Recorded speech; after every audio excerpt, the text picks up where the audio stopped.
मरहबा collection mall, readymade कपड़ों का भरपूर खजाना, jeans pant, T shirt, cargo pant, night pant, बच्चे और बच्चियों के लिए अच्छे खूबसूरत और उम्दा ड्रेस। पता याद रखे, जमुर हाई स्कूल मेन रोड, जैतून हजीन मस्जिद के पास, मालदा। ये बचा हुआ अनुदान है कि भैया इतना ही अनुदान है सर? 21-22 के बाद आया नहीं था, बीच में गैप था, तो अभी 21-22 में 75 लाख तो आया था, 21-22 उसके बाद आया नहीं था, तो अभी उन्होंने 24-25 का 25 में रिलीज कर दिया, वो भी लेट आया अनुदान, और 25-26 का वो मतलब 24-25 का अभी 75 ऐसे दोनों मिला के आए। नहीं एक मिनट मैडम, आपके माध्यम से मैं अकाउंट डिपार्टमेंट से सिर्फ ये पूछना चाहता कि रास्ता अनुदान पीछे कितने ऐसे प्रस्तावित काम थे जो टेंडर मार्फत निकाल कर निधि हेड मार्फत निकाल कर काम। मेरी मालूमात में ऐसा है कि रास्ता अनुदान जो था टेंडर होने के बाद, काम होने के बाद जो जनरल का फंड था बिना किसी मंजूरी के रास्ता अनुदान से वसूल किया। तो जरा सी मालूमात देंगे कि पिछले रास्ता अनुदान में कैसे? सर मैं उसमें पहले था रियम्बर्स का, वो बाद में बंद कर दिया, 18-19 के बाद में वो बंद कर दिया। अभी जो भी रास्ता अनुदान आएगा महासभा की मंजूरी लेनी है और प्रशासकीय मान्यता लेनी है। रियम्बर्स टाइम में अभी लेंगे, अभी लास्ट टाइम 21-22 का टोंडी बोलने से नहीं है ना साहब, आपके टोंडी बोल देने से नहीं है ना, तक मंगा लेते हैं, क्योंकि हमारे पास देख लो ना आप सर। ठीक है, जो ध्यान हो बता दो। अरे हाजी साहब, इन्होंने पैसे ले लेके 10-10 टके ले लेके रोड किरान के पैसे जनरल वालों को दिए थे। ठीक है डॉक्टर साहब, ऐसा तो जियाद लाके बता दो। तो अपन अकाउंट डिपार्टमेंट से पूछे ना, जवाब वो क्यों दे रहे? ऐसा बनना है डॉक्टर साहब, अभी का मामला है ये बताता राजमंदिर में जो बने ठीक है, लेकिन अभी है इसको मंजूरी तो रोड जो नहीं हुआ तो कम से कम महासभा के सामने आने तो ना। हाँ ठीक है, आपको बोलना दुरुस्त है, आपको बात तो सहमत है ना? अभी महासभा के अंदर उसका विषय लेंगे जो भी रहेगा, है ना? अभी मंजूरी दो उसको, मंजूरी करो। हाँ एक राज्य में अगर आप सब चाहते हैं, अगर ठीक है मंजूरी से करो, लेकिन तुमने जो प्रस्तावित काम थे उसको दिए या बाद में दिए, ये सब जनरल बोर्ड को देना। बिल्कुल ठीक है, चले एक राय से मंजूर होता है। अगला विषय लेंगे। इमरान भाई है, अब्दुल मालिक है, ताहिरा शेख रशीद है, मोहम्मद मुस्तकीम भाई है, एजाज बेग है, मदन बाबू गायकवाड़। ये अनुदान, ये ग्रांट अनुदान रकम ये कॉर्पोरेशन को आ चुकी है क्या? पहले मैंने तो इतना समझ रहा है। अकाउंट विभाग कह रहा था इसका जवाब। अकाउंटेंट का है ना अकाउंटेंट।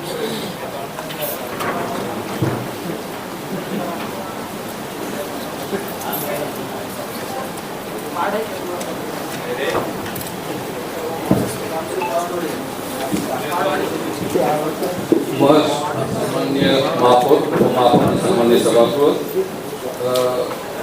महाराष्ट्र शासनाकडनं एक विशेष योजना म्हणून हृदय सम्राट बाळासाहेब ठाकरे यांच्या नावाने ही योजनेचं अनुदान 5 कोटी रुपये मंजूर झालेले आहे आणि ते आपल्या महापालिकेच्या खाती जमा पण झाले।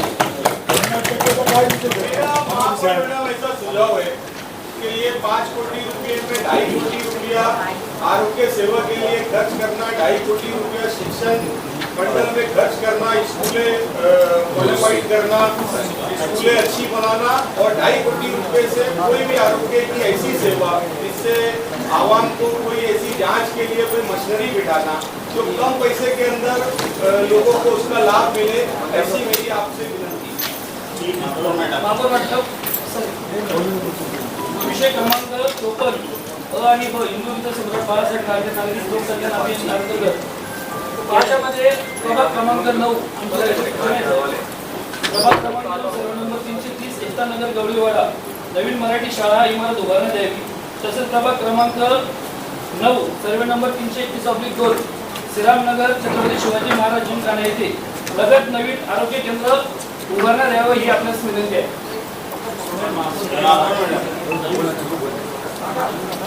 ये 5 कोटी का जो बजट है, 2.5 कोटी एजुकेशन पर खर्च करना और 2.5 कोटी आरोग्य पर खर्च करना। इसमें कंस्ट्रक्शन करना गवर्नमेंट की तरफ से नहीं है। स्कूलों में 2.5 कोटी खर्च करना, अभी हमारा जनरल बोर्ड का बजट भी आया नहीं है।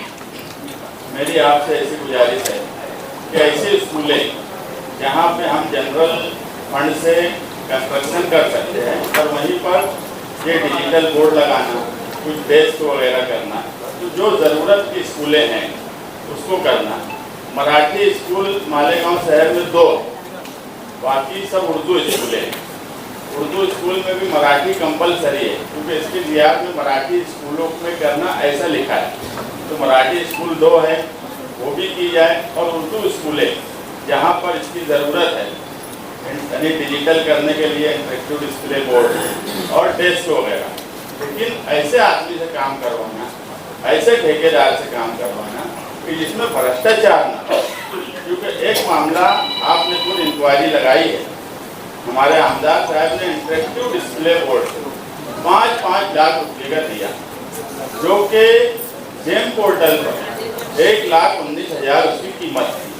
अगर ऐसा भ्रष्टाचार एजुकेशन में होगा और इससे भी हमको डिस्प्ले बोर्ड और डेस्क लेना है, मालूम पड़ा 2.5 करोड़ का बजट है, उसमें 5-10 लाख का एक इंटरेक्टिव डिस्प्ले बोर्ड ठेकेदार दे दे, तो आपने इंक्वायरी लगाए हो तो ऐसे आदमी से काम करवाओ कि कम से कम एजुकेशन फील्ड और आरोग्य में जो 2.5 करोड़ देना है वो आरोग्य केंद्र है, सैनिटरी पैड की मशीन है, ये ज़रूरत की चीज़ें हैं।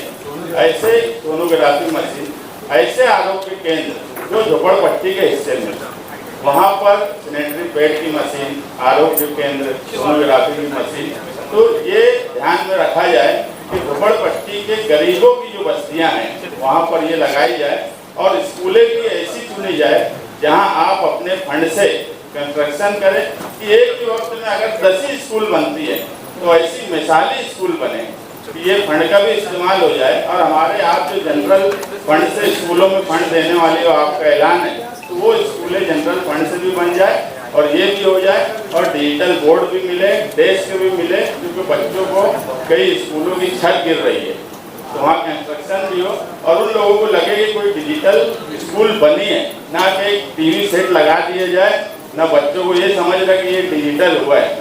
सिर्फ एक स्क्रीन लगाने से डिजिटल नहीं होता।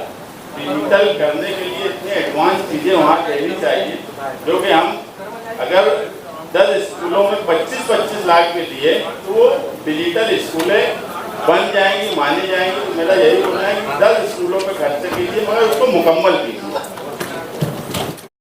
अपने पास काम क्या लेने का है, उसके अनुसार काम बना के महासभा में। अरे जो महापुर का इख्तियार है ना, महापुर का इख्तियार है, जो शहर के जो रोड रहेंगे, जो रास्ते, जो चीज़ की जरूरत रहेगी वो चीज़ काम करेंगे। शहर के अंदर ही कर देंगे। मेरा घर किसका घर थोड़ी बनाना है, शहर के अंदर काम इसका सर्वे किया जाएगा पहले।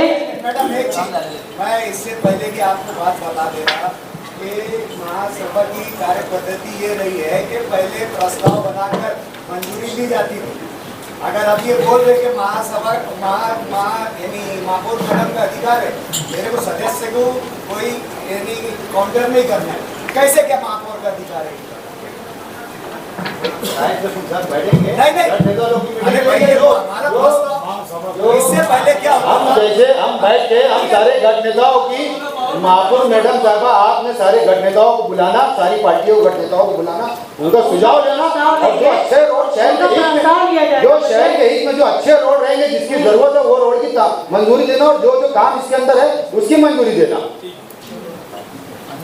हाउस का अधिकार है महापौर, तो प्रस्ताव के साथ अधिकार लेने का आज अधिकार वो है। बोल रहे हैं, मेरा बोलना महापौर साहब ये है, वो हाउस का अधिकार है, हाउस उसको वो करेगा, हाउस उसको गाइडलाइन देगा, और जैसा हाउस अगर जैसे उनका ठीक है प्रस्ताव लाना चाहिए, लेकिन हाउस ही वो करेगा ना। महापौर मैडम शहर का एक डिसीजन वही लेगा ना, हाउस लेगा। महापौर मैडम हाँ, यानी आज ऐसे भी प्रशासन अपनी मनमानी करता है। देखो मेरा ये महासभा में आएगा बोलना है, शासन का गाइडलाइन होने के बावजूद भी, शासन का सारा होने के बावजूद भी प्रशासन अपनी मनमानी करता है।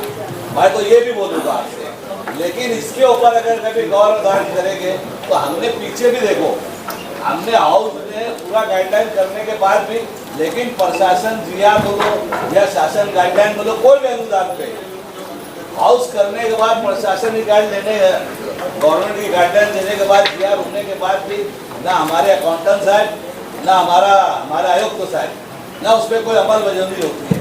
ऐसा एक अनेक अनुदान का मैं मिसाल जो गरज का प्रस्ताव होगा उसके ऊपर खर्चा करो और हाउस की सहमति के साथ करो। यही बोला है कि प्रस्ताव बनाकर दोबारा हाउस में आना चाहिए। महापौर मैडम, आपका अधिकार है।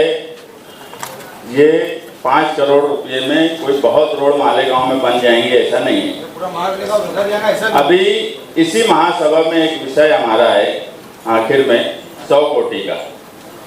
मेरी आपसे गुजारिश है कि 100 कोटि का प्रस्ताव बनने वाला है, उसमें शहर भर की रोड आने वाली है, डीपी रोड। तो आप सिटी इंजीनियर से सर्वे करा लो और ये 5 करोड़ भी वो 100 करोड़ वाले काम में ट्रांसफर कर दो। और सिटी इंजीनियर से सर्वे करने के बाद आपका ये अधिकार है महापौर का कि आप उस सर्वे की रिपोर्ट लेकर आप खुद भी सर्वे करेंगे, क्योंकि प्रशासन कितना अच्छा सर्वे करता है ये पूरे हॉल को पता है। और उस रिपोर्ट पे आप सिफारिश करिए कि कौन सी रोड की ज़्यादा ज़रूरत है। वो 100 कोटि के रोड अगर बनेंगे तो वो शहर भर में हर हिस्से में आएंगे। वो अपोजिशन के वार्ड के हिस्से में भी आएंगी रोड। ऐसा तो है नहीं कि हमारा सब वार्ड एक दूसरे से कनेक्टेड है, अपोजिशन वाला भी है। बहुत सी ऐसी रोड है जो इतनी बड़ी है कि हमारे वार्ड से अपोजिशन के वार्ड तक जाती है। तो उस बात का ख्याल रखते हुए इसको 100 कोटि में ट्रांसफर करो, ये 5 कोटि, और एक साथ पूरा प्रस्ताव बनाओ। मैं तो बोलना चाहता अकाउंटेंट साहब से पूछो ताकि हमारा प्रशासन से समझता है। हमारा प्रश्न जो है प्रशासन से, हमारा तो कोई सत्ताधारी पक्ष से है नहीं। हमारा सिर्फ ये बता दो कि खर्चे की मंजूरी देने का इंटरप्रिटेशन क्या है। क्या सिर्फ रकम को मंजूरी देना है कि प्रस्ताव को मंजूरी देना है? ये स्पष्टीकरण देना प्रशासन ने। सर, ये प्रस्ताव महासभा में ठहराव होने के बाद प्रशासकीय मान्यता के लिए कलेक्टर साहब अभी ये रकम की मंजूरी दी है, तुम प्रस्ताव में क्या लाने वाले हो? इसकी मंजूरी तुम दोबारा महासभा से लेंगे क्या? इसका स्पष्टीकरण मैं आपको काउंटर नहीं कर रहा डॉक्टर साहब, मैं आपको काउंटर नहीं कर रहा डॉक्टर साहब। मैंने यही है, आपको सिर्फ मंजूरी देना है अपने को, कलेक्टर साहब तरफ जाएगा और जो शहर के अच्छे हित में जो रोड रहेंगे सारे गठ नेता बैठ के उसको तय कर लेंगे। अरे यहाँ पे महासभा के अधिकार का हनन हो रहा, मैं समझ रहा। मेरी मालूमात मुझे जैसा लग रहा कि हमने इससे पहले हमारी प्रथा रही है कि हमने प्रस्ताव समेत मंजूरी दी है।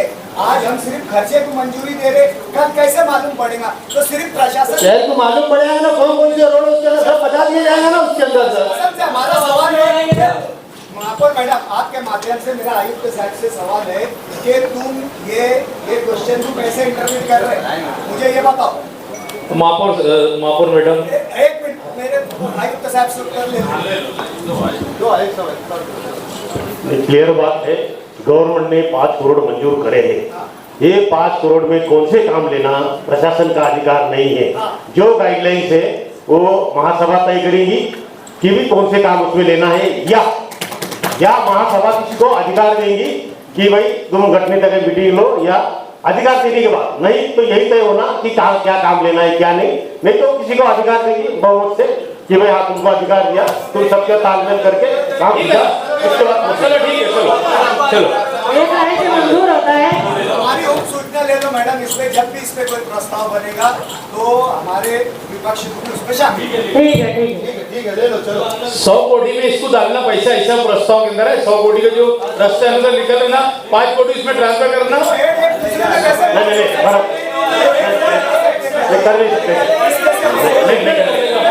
नहीं करते हैं, कोई करते नहीं आएगा ऐसा, नहीं करते हैं ऐसा, क्योंकि वो क्या लगे वो प्रशासकीय मान्यता के लिए कलेक्टर के पास जाती है तो उसको ऐसा कर लो कि जो ऐसा बैलेंस रखो आप बैलेंस रख भी रहे, हम भी बैलेंस रखेंगे। 100 कोटि का जो प्रस्ताव बनाएंगे तो ये 5 कोटि का अलग रखो।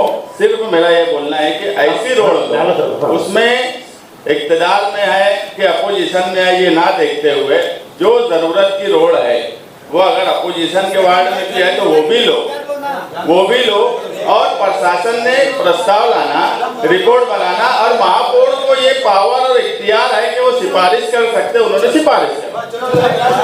एक राय से मंजूर होता है वो ये बात है नगर सचिव साहब कि मेरा खास तौर से इसमें बार बार मैं बोल रहा कि इसमें तो मैं बोलता अभी मेरा राय मसूरा फंडन साहब का लो नहीं भाई, अगर बोल रहा बात समझ रहे, मेरा ये बोलना है जब तो मेरे शासन के जीआर को नहीं मानते, मेरी बात आप समझ रहे प्रकार से बोलना चाह रहा, तो इसके लिए अक्सर कभी ये चीज को अगर हम बोलेंगे तो इसका उल्लेख इसके लिए बोल रहा कि उनसे खुलासा कर लो, इसके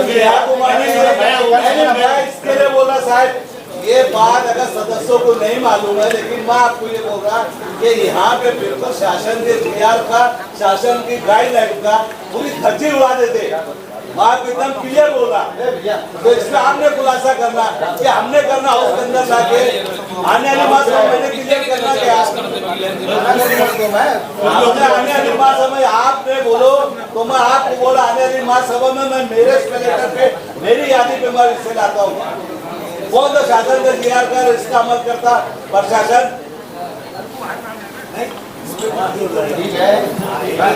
ठीक है, मंजूरी दो।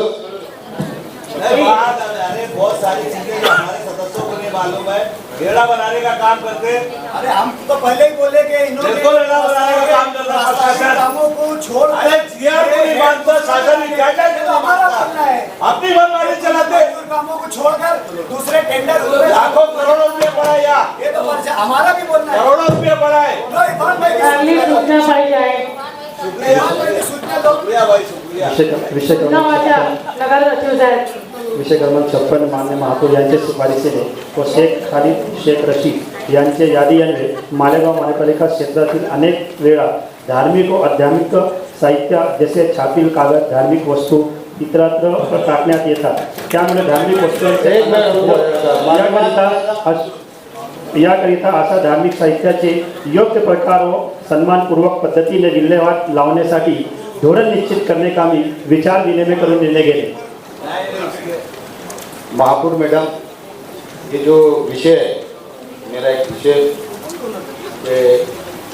शहर के अंदर नहीं, मैं समझता हूँ पूरे ऑल महाराष्ट्र की बात है। एक हमारी पूरे शहर की जितने भी नगर सेवक है, मैं समझता हूँ सबकी तरफ से ये विषय है, और ये धार्मिक विषय है, चाहे गीता हो, कुरान हो, बाइबल हो, चाहे कोई भी धार्मिक कोई भी किताबें जो हम पढ़ते हमारे धर्म के अनुसार, हमारे इस्लाम के अनुसार जो हम पढ़ते हैं, हमारे मरवीन को हम जो इसाले सवाब हिस्से जिसको हम कुरान शरीफ बोलते हैं, हिंदू भाइयों के गीता है ना, बाइबल है, जितनी भी ऐसी किताबें धार्मिक किताबें, उसको पढ़ने के बाद ऐसा होता पुरानी होने के बाद उसके वर्क निकल जाते हैं और उसकी बेहुरमती होती है।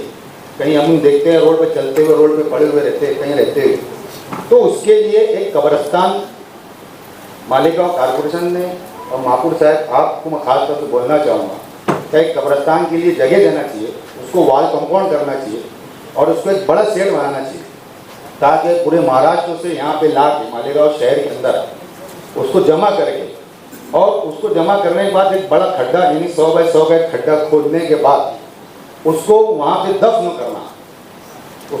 करना, ताकि उसकी बेउम्मीदी ना हो। खासतौर से जैसे हमारे मालेगांव के अंदर जो सोनापुर कब्रिस्तान जिसको बोला जाता है, एशिया का सबसे नंबर 1 बड़ा कब्रिस्तान माना जाता है। पूरे महाराष्ट्र से जो कुरान शरीफ है हमारे जो मदरसों के अंदर पढ़े जाता, घरों के अंदर पढ़े जाता, वहाँ पे लाया जाता और उसको यहाँ से दूर आंध्र प्रदेश के अंदर गुलबर्गा शहर करके एक शहर है, वहाँ पे लिया के उसको दफन किया जाता। तो मेरी महापौर मैडम से गुजारिश है, पूरे हॉल की तरफ से मैं बात बोलना चाहता हूँ कि यहाँ पे जगह ऐसी देना कारपोरेशन ने, है ना, 3 से 4 एकड़, उसके ऊपर एक बड़ा शेड बनाना, उसको वॉल कंपाउंड करना, वहाँ पे पानी की व्यवस्था करना, लाइट की व्यवस्था करना, और उसको एक साथ साथ मैं ऐसा बोलना चाहूँगा महापौर मैडम, उसको एक नाम देना चाहिए मौलाना बारी, जो हमीदिया मस्जिद के बड़े कब्रिस्तान के बहुत बड़े मौलाना रहे, उसका एक नाम देना चाहिए। मेरे सर प्रस्ताव है।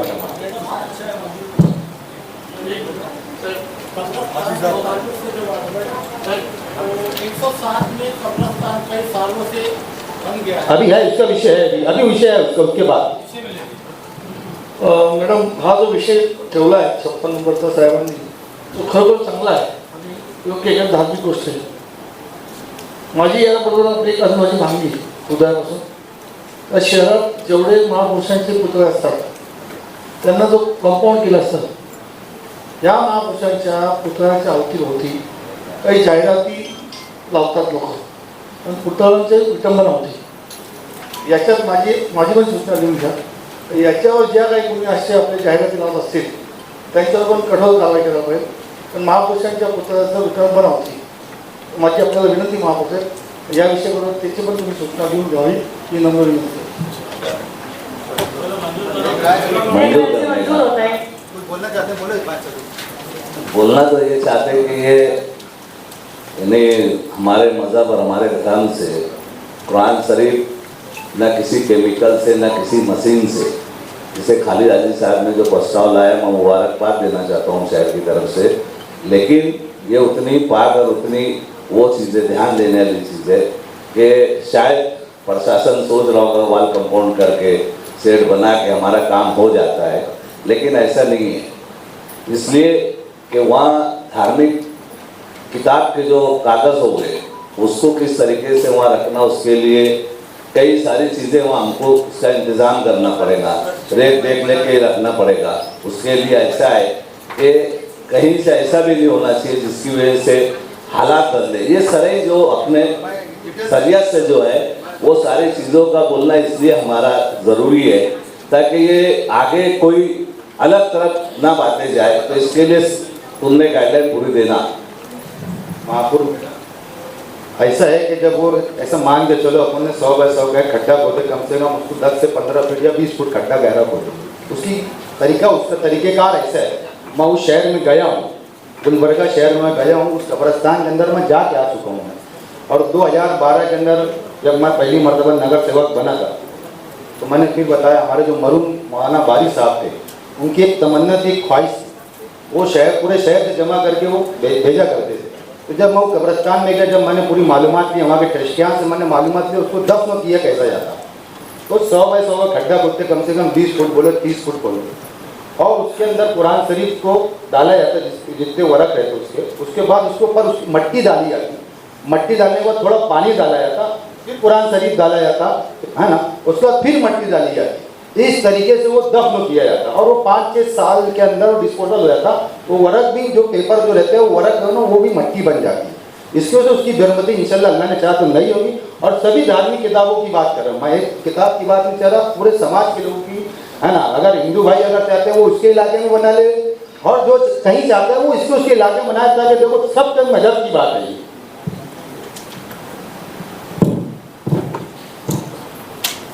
खालिद अली साहेबांनी जी सूचना मांडली ती अतिशय रास्त आहे, धार्मिक विषयाशी निगडीत आहे। मी हिंदू बांधवांच्या वतीने माननीय महापौर मॅडम आपल्याला विनंती करतो की हिंदू बांधवांमध्ये पण जे काही मंदिरं बांधलेली हिंदू एरियामध्ये त्या ठिकाणी लोक जुने देवांचे फोटो आणि जो रोज हार आपण देवाला टाकतो ते हार पण ते काढतात आणि इतरत्र फेकलेले असतात मंदिराच्या आजूबाजूला। तर मी आपल्या माध्यमातून प्रशासनाला विनंती केली की त्या जुन्या झालेल्या फोटोंची, त्या पुस्तकांची आणि जे फुलहार जे अर्पण केले जातात याची योग्य पद्धतीने विल्हेवाट लावण्याची आपल्याला विनंती करतो।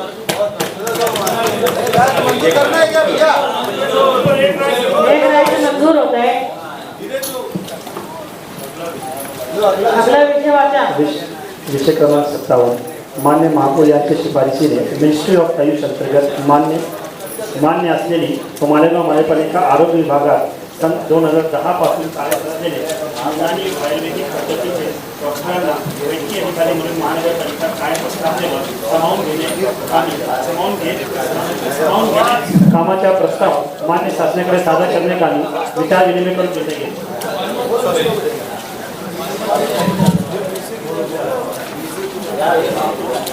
हेलो, संबंधित डिपार्टमेंट से इसकी मालूमात ले लो। अपने यहाँ से प्रस्ताव गया है, वो कौन से स्टेट पर है, पहले उसकी मालूमात ले लो। माहिती द्या।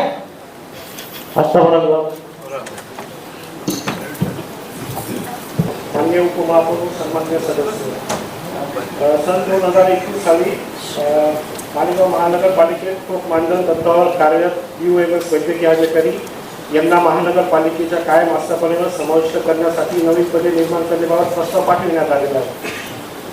त्याच्यानंतर 2023ला शासनाकडून काही त्रुटीबाबत विचारणा केलेली आहे, त्याची पूर्तता करून पाठवलेली आहे. अद्याप अजून शासनातून त्याच्याबाबत काही निर्णय झालेला नाही. महापौर साहब, ये डॉक्टर जो विषय आया है, ये मालेगांव में ज़्यादातर 13 डॉक्टर BOMS डॉक्टर यहाँ खिदमत अंजाम देते हैं. BHMS, BOMS और BAMS ये तीन एक इक्विवेलेंट डिग्री है, यानी एक जैसी डिग्री है. लेकिन देखने में आता है और अफसोस की बात ऐसी है क्या BAMS और BHMS इनको सरकारी नौकरियों में इनको नौकरियां मिल जाती है और इनको अलाउ करते हैं. उसके अलावा BOMS डॉक्टरों को सरकारी नौकरियों में अफसोस की बात है या उनको अलाउ नहीं किया जाता. आज 2010 में मालेगांव शहर में पोलियो के केसेस पाए गए थे. तो 2011 में उस वक्त के मेरे ख्याल से डॉक्टर भरत वाघ आरोग्य अधिकारी थे, तो उन्होंने एक RCH स्कीम थी जो गवर्नमेंट के वो चलाते थे प्रोग्राम था RCH. उसमें उन्होंने कहा कि कुछ लोग जो लसीकरण होता था, टीका लगाया जाता था बच्चों को, काली खांसी का, TB का और उसके साथ साथ पोलियो के डोज दिए जाते थे. तो उसके लिए कुछ लोगों का ऐसा था कि पोलियो डोज पीता नहीं था और ये टीके लगाते नहीं थे. तो उस वक्त के डॉक्टर ने ये वो किया कि भाई यहाँ के जो लोकल डॉक्टर है, जो BOMS डॉक्टर है, इनकी क्यों ना इनकी खिदमत ली जाए. तो उस वक्त इन लोगों को यहाँ पर कारपोरेशन में लगाया गया और उन डॉक्टरों ने इतना अच्छा काम किया कि अल्हम्दुलिल्लाह मालेगांव से तो पूरे देश से पोलियो खत्म हो गया. उसके बाद आज भी महापौर साहब 2011 से आज तक वो लोग अपने हॉस्पिटलों में अपनी खिदमत को अंजाम दे रहे हैं. आज भी 1000 के लगभग OPD निकलती है हारून अंसारी हॉस्पिटल में. हमारे यहाँ पर MBBS MD डॉक्टर आते हैं, वो कुछ दिन रहते हैं, उनका पगार उनको पूर्ति नहीं जमती, वो चले जाते. लेकिन आज भी नाइट में रात भर यही BOMS डॉक्टर अपनी खिदमत अंजाम देते. उसके अलावा जितने आरोग्य केंद्र है मालेगांव में, वहाँ पर भी 70 हज़ार पॉपुलेशन के एरिया में वही BOMS डॉक्टर बैठकर वहाँ की जो माँ बहनें हमारी हामला माँ बहनें रहती है, उनको जो भी टीका लगाना जो उनके वो रहते वो करते रहते. तो ऐसे लोगों के साथ नाइंसाफी हो रही है महापौर मैडम. तो मेरी प्रशासन से गुजारिश, ठीक है साहब आपने प्रस्ताव भेजा, ये करा, लेकिन यहाँ पर मैं अपने डॉक्टर साहब है, हेल्थ ऑफिसर, और मैं उनसे बहुत अच्छी आशा रखता कि पॉजिटिव इंसान है. आपने डॉक्टर साहब थोड़ा इस चीज़ को फॉलो करना चाहिए. और कैसे ये लोगों की खिदमत साहब अपन 2010 से 2011 से इनसे अपन काम ले रहे. 10,000 की पेमेंट से ये लोगों ने शुरुआत की है डॉक्टर साहब ने. और कई ऐसी चीज़ें, ठीक है कोविड वगैरह का मामला हमारे सलीम भाई बताएंगे, बहुत ये ओरिजिनल योद्धा है यहाँ पर. और ये कारपोरेशन की इज्जत को आज यही संभाले. बड़े डॉक्टर यहाँ आते नहीं है और करते नहीं. अपने जितने भी हॉस्पिटल्स है कारपोरेशन के, यही BOMS डॉक्टर और यही लोग संभालते हैं. इसके लिए आपने खुद से डॉक्टर साहब पर्सनली इसके ऊपर वो लेके कैसे प्रस्ताव, कैसे क्या करना चाहिए और इनको परमानेंट करना चाहिए, ऐसी मेरी सूचना और गुजारिश है.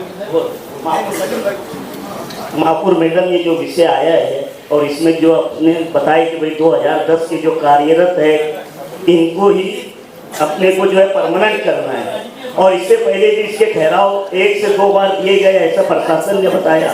मेरा ये सोचना है मैडम कि जिन लोगों ने कोविड काल में, कोरोना के काल में अपनी जान पर खेलकर जो हालात थे उसका जो है मुकाबला करके उन्होंने अपनी महानगर पालिका में सर्विस दी, तो ऐसे कोरोना के, ऐसे कोविड में जिन्होंने काम किया उनको भी इसमें प्राधान्य देना चाहिए. यही मेरी सूचना है.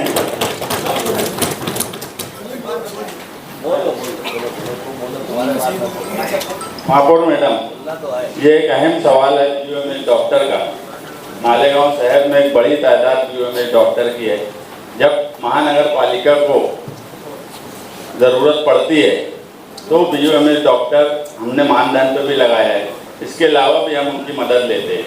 मगर ऐसे अभी जैसे प्रशासन की तरफ से बोला गया कि उसमें टेक्निकल प्रॉब्लम आता है गवर्नमेंट, महाराष्ट्र गवर्नमेंट की तरफ से, कि आयुष में 3 डिग्रियां हैं, BAMS, BUMS और BHMS, जिसमें से BMS और BHMS ये तो अप्रूव्ड है, मगर BOMS का मसला जैसे प्रशासन ने बताया ये हर वक्त आता है। कई गवर्नमेंट के GR है जिसमें ये तीनों कैटेगरी को इक्वल स्टेटस दिए कि ये बराबर है, और महाराष्ट्र गवर्नमेंट का भी GR है।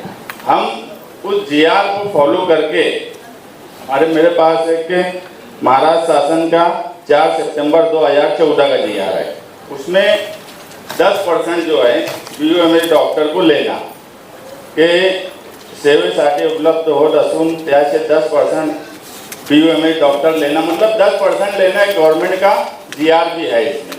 हम उसके हवाले से, या फिर परभनी जिला परिषद ने BOMS डॉक्टर लगाया है, उनके लिए भी गवर्नमेंट पॉलिसी का मैटर है, मगर उन्होंने अपनी अथॉरिटी पे, लोकल बॉडी की अथॉरिटी पे उन्होंने लगाया, और क्लियर उसमें मेडिकल ऑफिसर LMO या पदाचे शैक्षणिक medical officer MO and LMO या पदासाठी शैक्षणिक अर्हता BMS अशी नमूद करण्यात आली आहे। सदरच्या पदासाठी अतिरिक्त संचालक आरोग्य सेवा ओ पुणे यांचे पत्र जावक क्रमांक XYZ में लेटर इनको दे दूंगा। 22 सितंबर 2022 नुसार MBBS BAMS BUMS ही शैक्षणिक अर्हता असलेल्या उमेदवार पात्र असल्यास कळविले आहे, तरी सदर पदासाठी MBBS BAMS व BUMS ही शैक्षणिक अर्हता असलेले उमेदवार पात्र आहे, याच उम्मीदवारांची नोंद घ्यावी। यानी इन्होंने BUMS को भी पात्र किया, परमानेंट किया, तो हम हमारी अथॉरिटी पे क्या BUMS डॉक्टर को परमानेंट नहीं कर सकते क्या?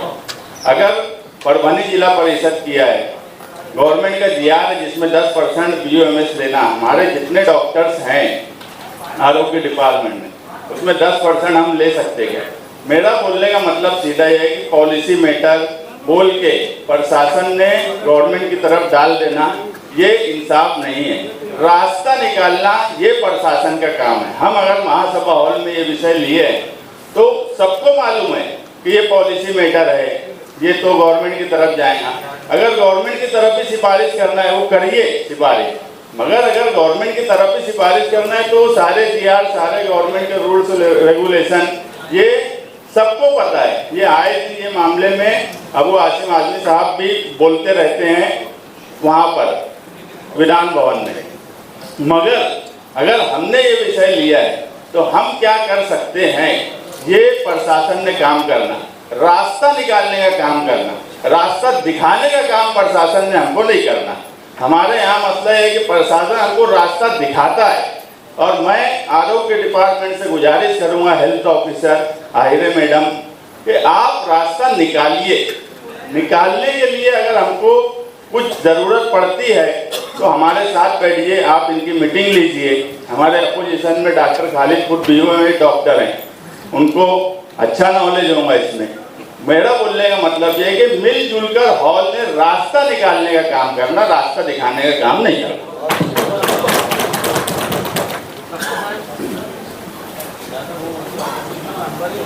क्या बोल रहे हैं कि नहीं आप माननीय महापौर, बोलने का उसके बाद बोल रहे हैं क्या है? मिनिस्ट्री ऑफ आयुष अंतर्गत आरोग्य विभागात कार्यरत असलेल्या युनानी आणि आयुर्वेदिक डॉक्टरांना कायमस्वरूपी करण्याचा जो विषय आणला आहे, मी शिवसेना पक्षातर्फे या विषयाला अनुमोदन करतो।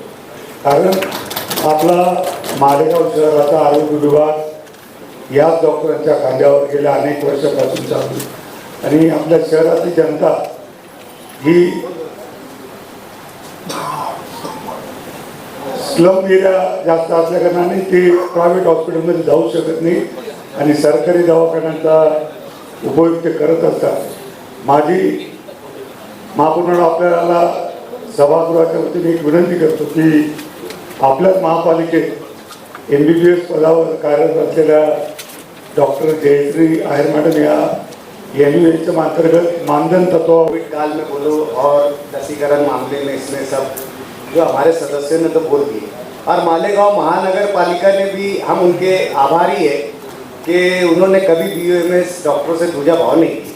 अपने स्तर पर जितनी कोशिश होती थी मालेगांव महानगर पालिका ने उनसे सर्विसेज दी। अभी इतनी बात हुई सब प्रशासन की रिपोर्ट में एक चीज थी कि काई त्रुटि तो समझ लेते थे कि क्या क्यों प्रस्ताव वापस आया। हमारे सम्मानीय सदस्य ने बताया परली वैजनाथ का केस, ऑल इंडिया तिब्बी यूनानी कॉन्फ्रेंस नाम की एक हमारी संस्था है, उसने वहाँ पाठ पुरावा की। ये सब हाई कोर्ट के, सुप्रीम कोर्ट के ऑर्डर्स उसके साथ जुड़े कि यार इक्विवेलेंट टू जो है MBBS, यहाँ पर पैथी का फर्क आया था।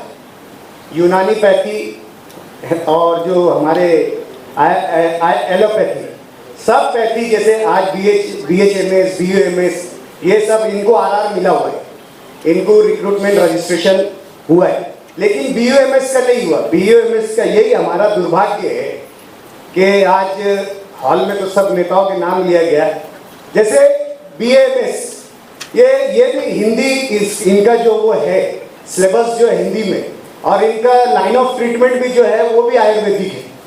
ये मुख्य क्रिटिक है इसमें कि ये बोला गया है कि BUMS डॉक्टर्स की जो लाइन ऑफ ट्रीटमेंट है वो जो है आयुर्वेदिक है, यूनानी है, और जबकि BAMS की भी लाइन ऑफ ट्रीटमेंट जो है वो आयुर्वेदिक है। तो हमारा बोलने का मतलब, जब इतने बड़े बड़े सदस्य अगर असेंबली में बोलते हैं तो वहाँ ये डिफरेंस नहीं समझ में आता है। आज ऑल इंडिया यूनानी तिब्बी कॉन्फ्रेंस ने परली वैजनाथ में क्लियरली बोला था कि हमारा इक्विवेलेंट टू MBBS है, सुप्रीम कोर्ट का जजमेंट लगाकर उन्होंने दिए, और वहाँ पर शासन को ये बात मान्य करना पड़ी अपनी टिप्पणी में कि आप अपनी स्वयं अनुसार अपने उस पर वो भी ऑनरेरियम पर परमानेंट नहीं है, लेकिन उनको जो मानदंड, उनको जो पैसा दिया जा रहा है, मानदंड दिया जा रहा है, वो मालेगांव महानगर पालिका नगर पालिका के जो डॉक्टर्स की उन्होंने MBBS के वो निकाली थी पद, उसके वो जो पेमेंट जो है उनको दिया जा रहा है। तो ऐसा प्रस्ताव जैसे अभी आया है सम्मानीय सदस्य के पास, बोले कि हम हमारे स्तर पे करना, तो हमने आज जब होगा शासन की तरफ ये त्रुटि क्लियर करके जाएंगी। आज जो MBBS डॉक्टर्स को हम पेमेंट दे रहे हैं, वो BUMS डॉक्टर्स को कम से कम इतना तो उनका दर्द समझ कर आज उसका इतना हल निकालें।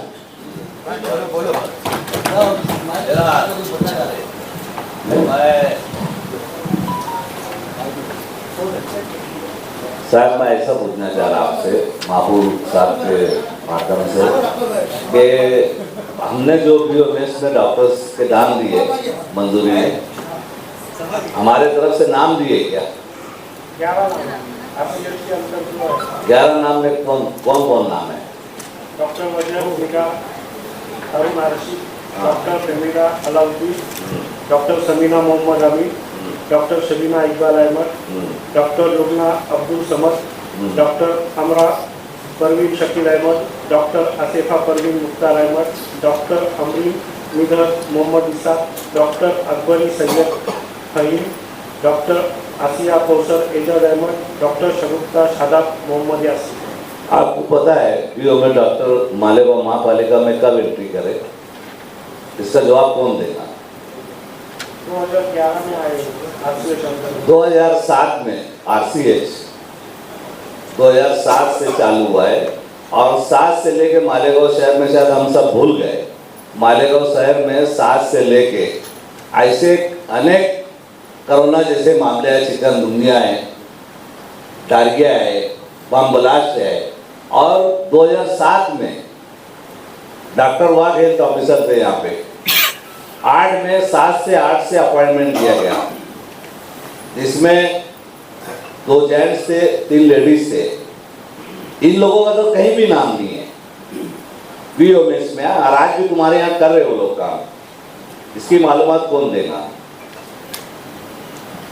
डॉक्टर लतीफ है, डॉक्टर अनीस है, खालदा मैडम है, फातिमा मैडम है, अकबरी मैडम है, ये 5 लोग जो है हमारे यहाँ पे, ये 5 लोग सबसे पहले मालेगांव महापालिका में 2007-8 से ये BUMS के लोग जो हमारे एंट्री करे, और आज भी ये लोग खिदमत कर रहे हैं हमारे यहाँ पे, आज भी कर रहे, आज भी ये लोग कर रहे। और ये तो कोरोना जैसे, ये तो आखिरी का मैं बता रहा, 7 से आज तक उनकी खिदमत है। इनके नाम क्यों नहीं है? क्यों उनके साथ भेदभाव किया गया है? ये तो सब बात के बच्चे हैं, ये सब बात क्या आने लोग हैं। आज भी उनको ऑर्डर के लिए मालूम है लाइन लगाना पड़ता, भीख मांगना पड़ेगी, तुम्हारे जैसे लोगों को बोलना पड़ता उनको।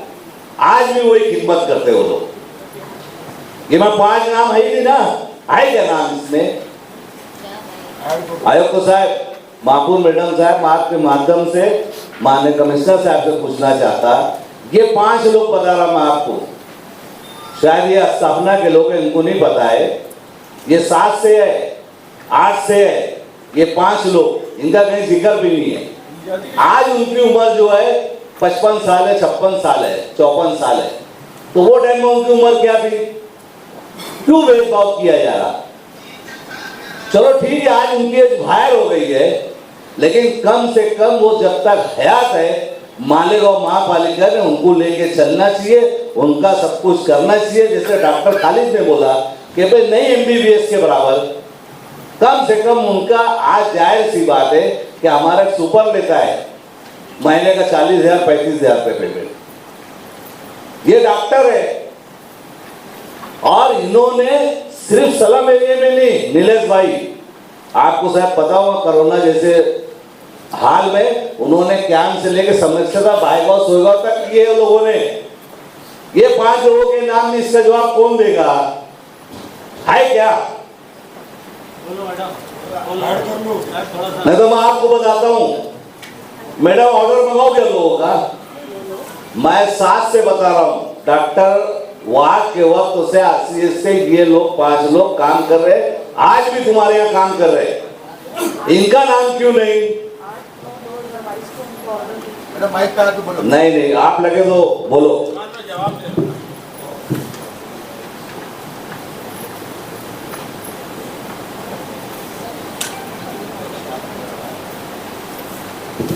आठ 9/2022 को इनको ऑर्डर दी थी, और अभी doctor Anees, doctor Sheikh Afreen, doctor Abdul Khalid Shah, doctor Ajmal, doctor Shahid Latif और खालिदा, ये अभी आस्थापना मानधन पे है। 6 साल इनको। मैडम मैं आपको फिर बोला, आप कब मालेगांव महापालिका में आए? 2005 से 11 तो फिर आपको क्या मालूमात होगी? जो अभी मेरे पास नहीं, जो तुम्हारे, मैं वही तो बोल रहा हूँ ना, मैं आपको क्या बता रहा, अरे उनको मालेगांव खिदमत पे तुम्हारे हेल्थ ऑफिसर डॉक्टर वाघ ने ये 5 को सर्टिफिकेट दिया है इनके खिदमत का, इनके नाम नहीं है, इनके नाम ऐड नहीं है, कर से बुराद नहीं है। अगर जाहिर सी बात है, ये चीज मेरा अपना बोलना प्रशासन से ये है कि यार ठीक है, आप, मैं तो मुबारकबाद दे रहा हूँ, जैसे अभी भी इससे पहले भी जो लोग लड़ते आ रहे इसके ताल्लुक से, BOMS के ताल्लुक से, तो मैं आज बोलना चाहता कि जो लोगों ने 7 और 8 से खिदमत कर रहे, तो इनका क्यों नहीं? ये आज भी ड्यूटी कर रहे कि नहीं मैडम आपके यहाँ? मैं जो नाम दिलाऊं, हमारे गाँव, हमारे यहाँ पे मालेगांव महापालिका में MBBS 2 डॉक्टर थे, डॉक्टर हुस्नुद्दीन, डॉक्टर गफ्फार, ये MBBS डॉक्टर 2 थे हमारे यहाँ पे। जलाल जो थे वो भी BOMS थे शायद मेरे अंदाज से, ये 2 MBBS थे, ये 5 डॉक्टरों ने पूरे शहर में, मैं बता रहा, शायद चिकनगुनिया बोल गए, बमबलास बोल गए, हम नहीं है, कितनी बीमारियों का सामना करे, कई फूड पॉइजन का लोगों ने सामना किया शहर भर में, उनके नाम नहीं है इसमें। या अगर आपने नहीं लिया उनका नाम, तुमने नहीं दिया शासन तरफ, ठीक है, आज उनकी एज में बोल रहा 55, 56 है, 57 है, लेकिन तुम उनके लिए महापालिका ने अलग से करना चाहिए था। मेरे कोई लगते नहीं है, मेरे कोई ब्लड रिलेशन नहीं है, लेकिन मैंने देखा हूं ना, मैं मालेगांव महापालिका में 96 से हूँ, मैं भी इतना समझता हूँ, जानता हूँ। ऐड करो, बोलने का मतलब मेरा ये सिर्फ है खास तौर से ये मामले के अंदर, अरे ऐसे अनेक मामले हैं, इतने मामले बोलेंगे भाई, ये कौन सी बात हो गई? है क्या आपके पास जवाब? कौन है प्रशासन? स्थापना इंचार्ज कौन है? तुम है, तुम्हारे ऊपर और कोई है? नहीं है, तौसीफ साहब है। तौसीफ साहब को तो तो साहब है अच्छा सिर्फ आईडी करानी है। फॉर्म ऐड कर लेंगे। इनके ताल्लुक से क्या ना, इन्होंने जवाब देना ना, दो ना क्या है? कर दिया।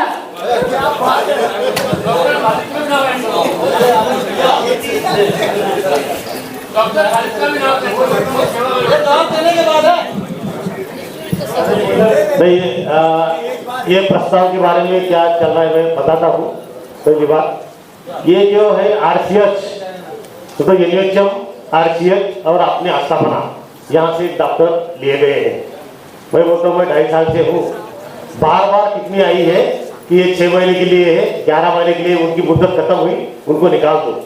मेरे पास वैसी टिप्पणी आई, लेकिन मैंने जिम्मेदारी लेके उनको मुद्दतवार दी है।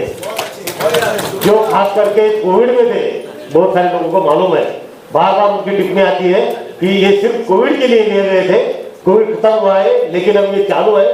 लेकिन मुझे पता है कि गांव को जरूरत है, शहर की जरूरत है, इसलिए मैंने मेरी जिम्मेदारी लेती हुई ये इसको कंटिन्यू करा, मुद्दतवार दी। पहली बात। दूसरा, पिछले हफ्ते ही मैं मंत्रालय था, वहाँ अपनी 600 जगह मंजूर है और उसमें आरोग्य की भी है, बीओएमएस का भी प्रस्ताव उनके पास जो अभी बताया गया है वो, तो मैं वहाँ के अंडर सेक्रेटरी और कक्षा अधिकारी से पिछले हफ्ते बात की कि ये बहुत दिनों से हमारा ये प्रस्ताव है, तो इसको आगे चलाओ, जो भी कागज पत्र की पूर्तता है हम कर देंगे। भागवत साहब और अजय के बगाड़े उनसे खुद बात की कि भाई ये प्रस्ताव जल्द से जल्द चलाओ, अभी आधार होगा, ये खड़ा हुआ तो और एक अच्छा होगा कि भाई ये मंजूर कर दो करके। उससे पहले 10 दिन पहले डोलारे साहब को मालूम है, हेल्थ सेक्रेटरी ने अपनी मीटिंग ली थी इसी पे। उसमें मैंने कहा कि मालेगांव एक अलग शहर है, गरीब शहर है, मुस्लिम आबादी ज़्यादा है और हॉस्पिटल की कमी है। हमारी भी हॉस्पिटल जो है, 1-2 हॉस्पिटल चालू है, 1-2 के काम चालू है, वो भी पूरे होने जा रहे हैं। हमारे यहाँ इंफ्रास्ट्रक्चर और स्टाफ की बहुत कमी है। आप किसी ले रहे अलग दूसरे लोगों का, आपने बहुत सारा सुन लिया, अपना नंबर आखिरी था, डोलारे साहब को पता है, तो मैंने एकदम हक से बोल दिया कि मालेगांव के लिए कुछ अलग करना चाहिए। एक तो आप यहाँ विजिट करो या हमारे महापौर हम हमारी मीटिंग उधर हेल्थ सेक्रेटरी के वहाँ ले लो। तो उन्होंने सभी डायरेक्शन दिए, सभी जो हेड है अलग अलग बीमारियों के, कि आप मालेगांव जाओ, वहाँ मीटिंग रखो और जो भी जरूरतें हैं मालेगांव की वो पूरी करो। तो जल्द से जल्द वो टीम भी आने वाली है कि जो स्टाफ है, जो जिसकी मंजूरी है, वो जल्द से जल्द हो जाएंगी। और इसमें कहता हूँ कि भी जो नाम दिए मनोहर साहब ने, आपने ये नाम भी ऐड कर देंगे और जो प्रस्ताव शुरू है ये 18 तारीख आपको मंजूर करवा देंगे।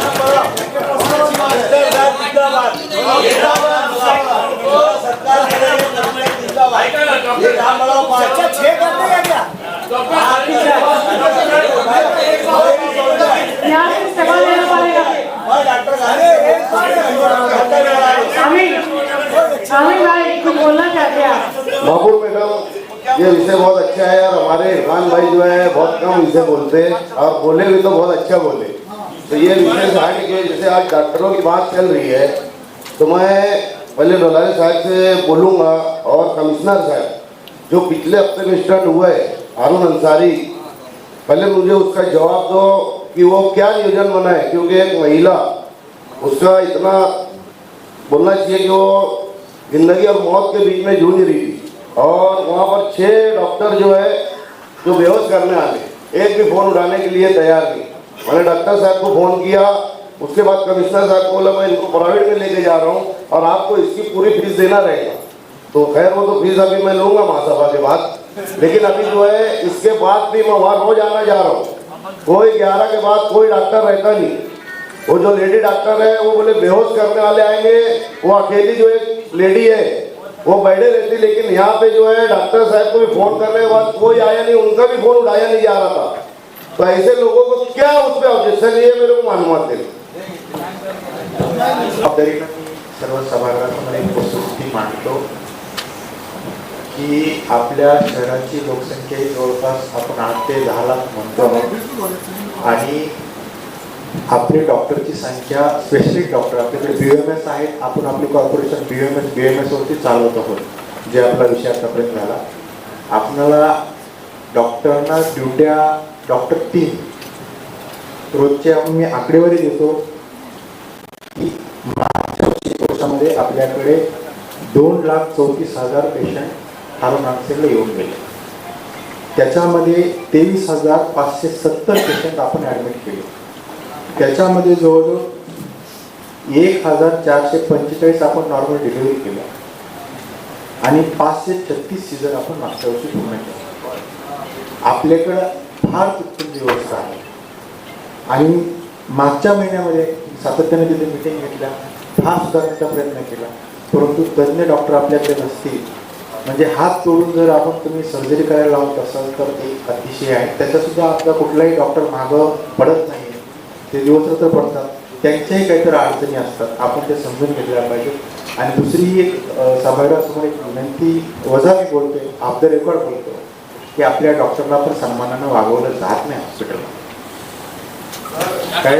उनका बरस तो ये नहीं है, काम बहुत अच्छा करते हैं, डॉक्टर लोग नहीं रहते, ये बताओ वो साहब, वहाँ डॉक्टर नहीं रहते, वो बताओ क्यों नहीं रहते, रात के लिए वो कोई नहीं रहता डॉक्टर लोग रात में. नाही, आपल्याकडे त्या दिवशी मी स्वतः त्या दिवशी कॉल केले, मी स्वतः रात्री 12 वाजता कॉल केले. हमने इसके पहले भी बोले थे कि यार महासभा में बोले थे, बार बोले थे, अमल कुछ नहीं होता यहाँ पर. हमने बात क्या बोले थे कि जो डॉक्टर की ड्यूटी है तो लगाते क्यों नहीं नाम कि ये डॉक्टर की रात में ड्यूटी है, इनके दिन में रात को सही बोल रहे हैं. कोई नगर सेवक कह दो और ढेर कुत्ते दिखते लोग तो दिखते ही नहीं, 40-50 कुत्ते दिखते हॉस्पिटल के अंदर बड़े. असा एकच मी बोलतो, विनंती करून बोलतोय की आपल्याकडे एकच भूलतज्ञ आहे. महापौर मॅडम, आपल्याकडे पूर्ण कॉर्पोरेशन मध्ये एक भूलतज्ञ आहे आणि तो 24 तास काम नाही करू शकत. 8 तास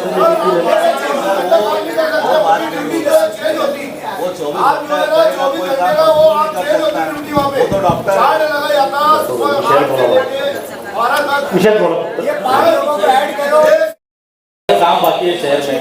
उसी के साथ साथ इसमें वाटर सप्लाई के लिए अमृत योजना का भी उसमें विषय है कि हमें जैसे शहर बड़ा हुआ है अपना और जहाँ पानी के जो फ्लो है, पानी का जो दबाव है बहुत कई जगह पे कम है, तो वहाँ कुछ नई पाइपलाइन डालना और कुछ तो फ्यूचर में जो शहर जो हिसाब से अपना बढ़ रहा है तो नया फिल्टर प्लांट इसकी भी अपनों को जरूरत पड़ सकती है. ऐसा प्रशासन की तरफ से विषय आया. उसी के साथ साथ पिछली महासभा में हमने फ्लावर ब्रिज वगैरह के लिए मंजूरी दी है. उसी के साथ साथ 100 कोटी के करीब मालेगांव शहर के जो मुख्य रास्ते जो डीपी रोड है उसको बनाना है. इसके लिए हमें फंड अवेलेबल चाहिए जिसमें गवर्नमेंट की कुछ स्कीम है जिसमें अपना भी शेयर है.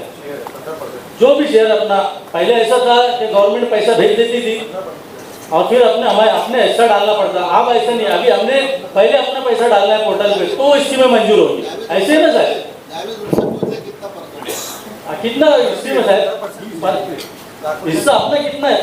30% जो नई स्कीम आई ना, नई स्कीम आई नहीं, एक नई स्कीम जो आई ना वर्ल्ड बैंक की, उसमें थोड़ा ये है, उसमें टोटल 30% है, उसमें शेयर कुछ डालेगा तो अपना 15% हो जाएगा. एक ही स्कीम है वो, बाकी 30 15% अपना और 15% तो महाराष्ट्र गवर्नमेंट का है ना, वो स्कीम में ना. तो अच्छा क्लियर कर सकते तो सर हो जाना फिर बोलो. तो ये स्कीम मालेगांव शहर में हमें तो बहुत ज़रूरत है ये सब कामों की. शहर को डेवलप भी करना है, शहर के हित के लिए ये काम है. तो मेरी गुजारिश है कि जो भी बैंक से आप उसमें, हमारी तो स्थिति ऐसी है कि हम ये पैसा दे नहीं सकते, तो इनके गोशवारे में है कि इससे लोन लेना चाहिए. तो लोन अगर तुमको लेना है तो आप देखो कम दर पर, कम ब्याज पर कौन बैंक हमें लोन देती है, उससे लोन लो. और मेरी एक ऐसी सूचना है इसमें, क्या हम गवर्नमेंट को इसमें, कमिश्नर साहब, क्या हम गवर्नमेंट को इसमें गारंटर बना सकते हैं क्या? जो बैंक से हम अगर लोन ले रहे हैं, देखो फ्यूचर में भी हमारी स्थिति साहब ऐसी नहीं है कि हम ये लोन अदा कर सकते, तो क्या हम गवर्नमेंट को गारंटर बना सकते हैं क्या? अगर बना सकते होंगे तो ये लोन लेने में गवर्नमेंट को गारंटर बनाना, आगे अगर हम नहीं भर पाए तो आगे गवर्नमेंट ने ये लोन हमारा भर के देना. बस अगर होता है तो मेरी सूचना है कि ये जो प्रस्ताव आया है इसको मंजूर करना चाहिए. ऑफिशियल जो प्रस्ताव है इसको मंजूरी देना, ऐसी मेरी सूचना है.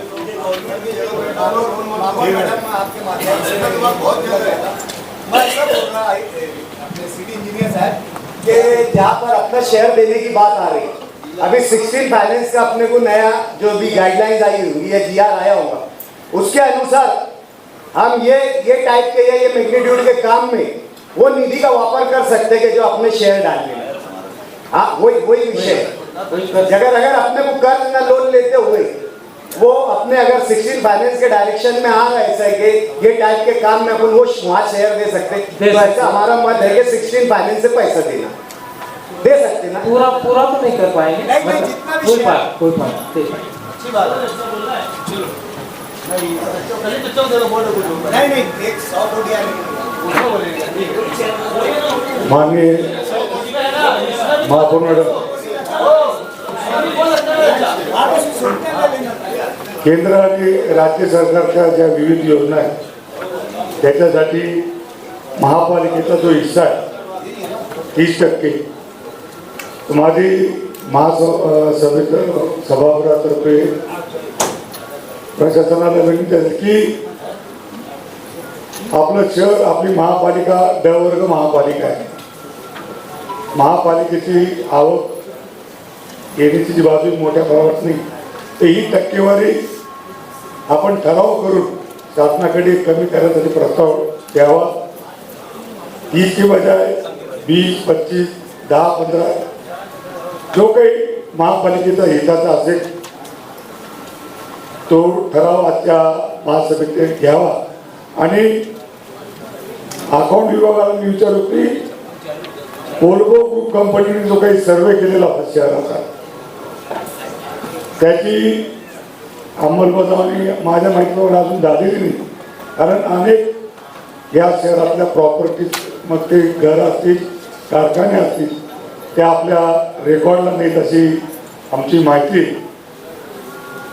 सन्मान्य स्वर्गीय माजी आमदार, माजी महापौर शेख रशीद शेख साहेब यांनी मागच्या टर्ममध्ये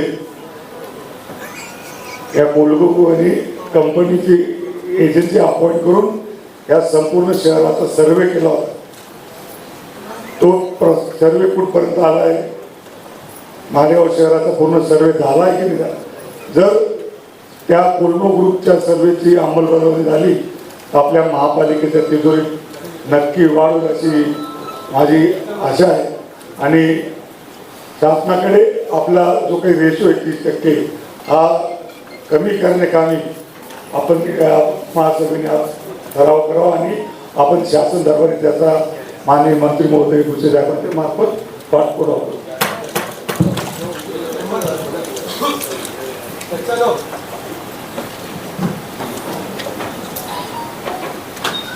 सन्माननीय महापौर साहब,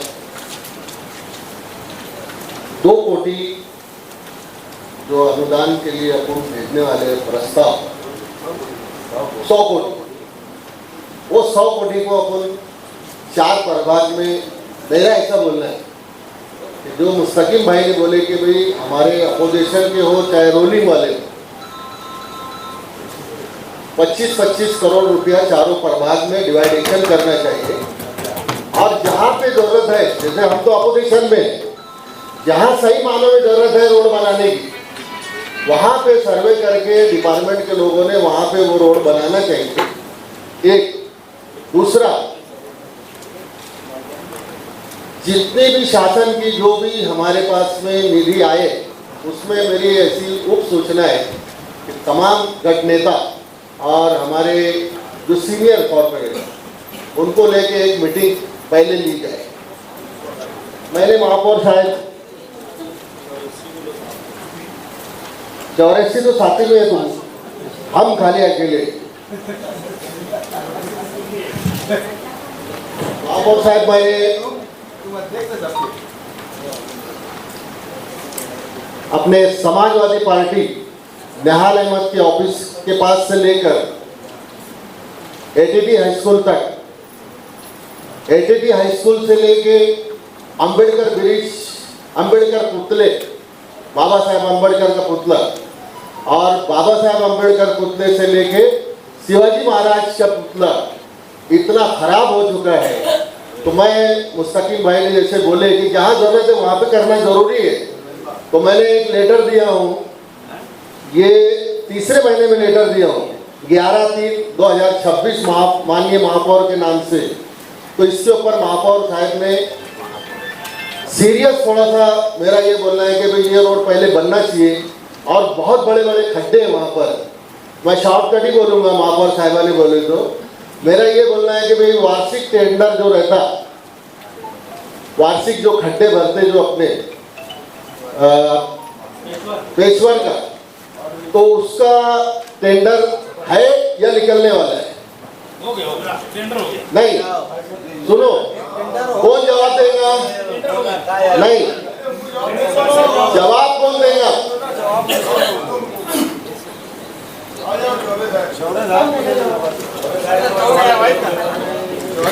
चौरे साहब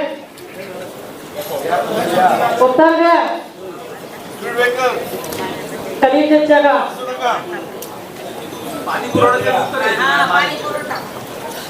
चौरे साहब, मैं एक बात पहले बताऊंगा कि मैंने हर टाइम तुमको बोला पेशवर करने का, शिवाजी पुतले से लेके अम्बेडकर पुतले तक, समाजवादी पार्टी से लेके एडीटी हाई स्कूल तक, हर टाइम से तुमने जवाब ये दिए कि वार्षिक टेंडर खत्म हो चुका है, हम कुछ नहीं कर सकते। तो आज की पोजीशन में तुम्हारे पास में क्या है?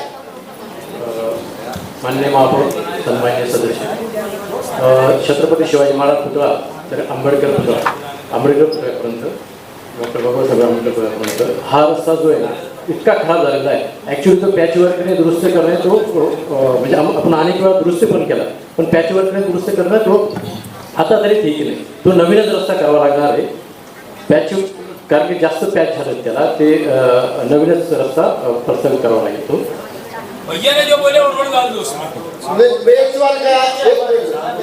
आपण दुरुस्त पण केला साहेब अनेक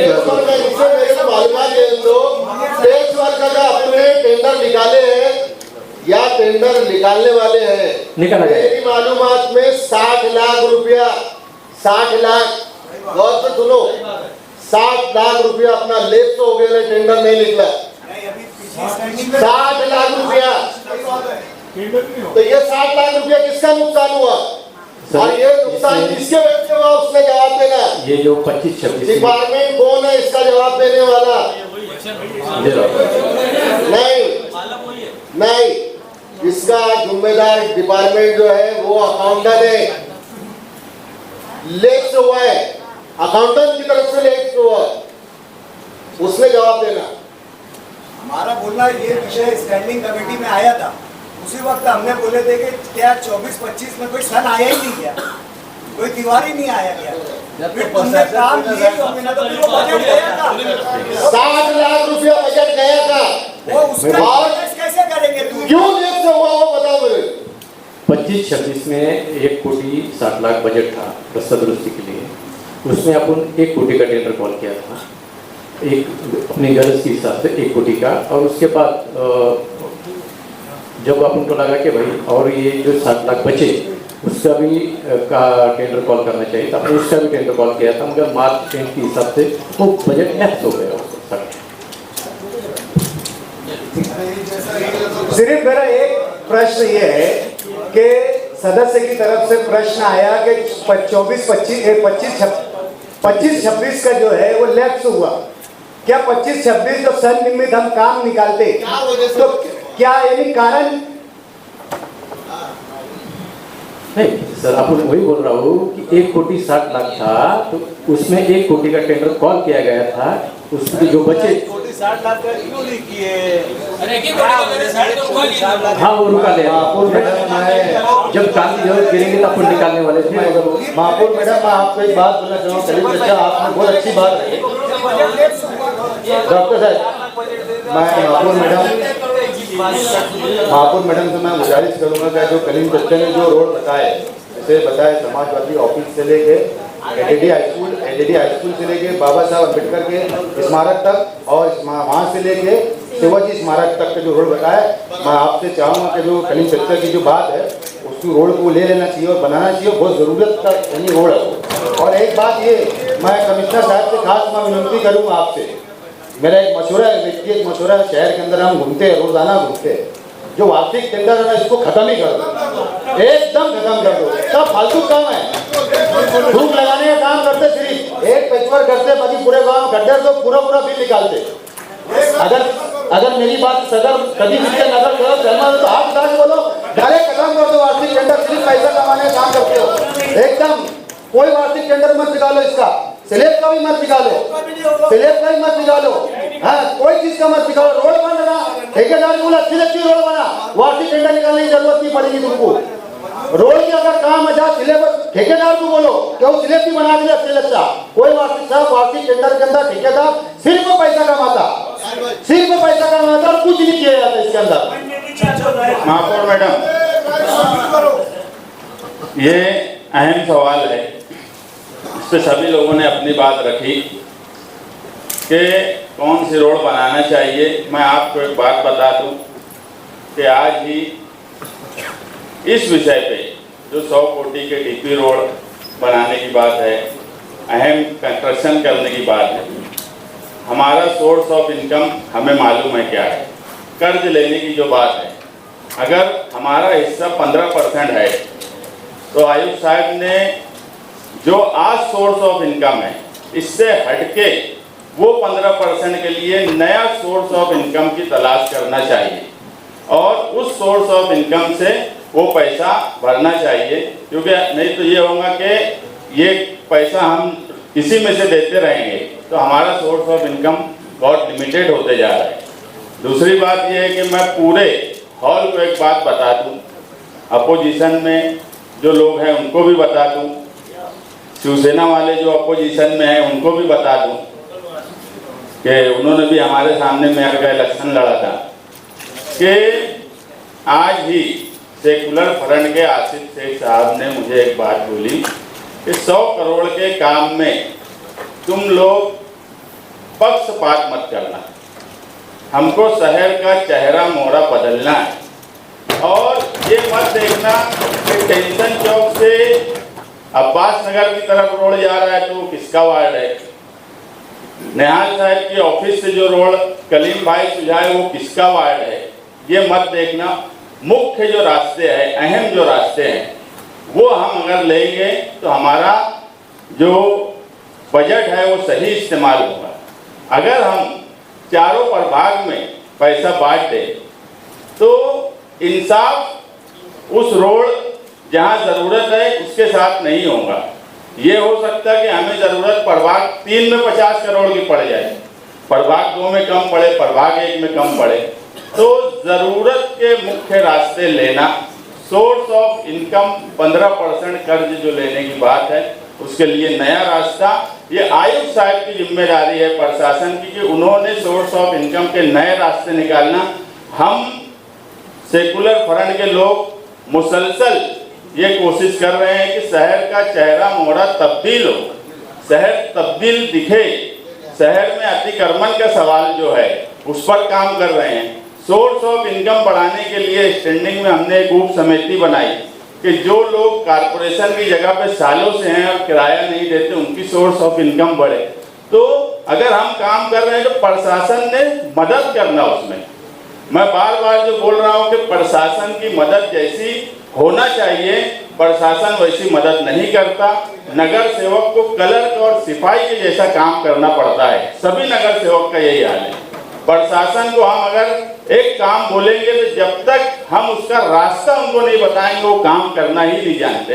तो सोर्स ऑफ इनकम बढ़ाने की कोशिश कीजिए और रास्ते में पूरा हॉल अपोजिशन के लोग, शिवसेना और इमाम के लोग ये इत्मीनान रखें कि हम इंशाअल्लाह जो ज़रूरत की रोड है वो देंगे। हम ये नहीं देखेंगे कि हमारे रिश्तेदार वालों का वार्ड है वहीं दी जाए, क्योंकि मुख्य रास्ते जो है वो शहर के बीच से गुजरते हैं। इसलिए वार्ड पार्टी ये इसमें सवाल नहीं है। आप सब लोग इत्मीनान रखिए, प्रशासन जो रिपोर्ट देगा मेयर साहिबा उसकी सिफारिश करेंगे और इंशाअल्लाह इंसाफ सबके साथ होगा। पीछे हाउस में पीछे हाउस में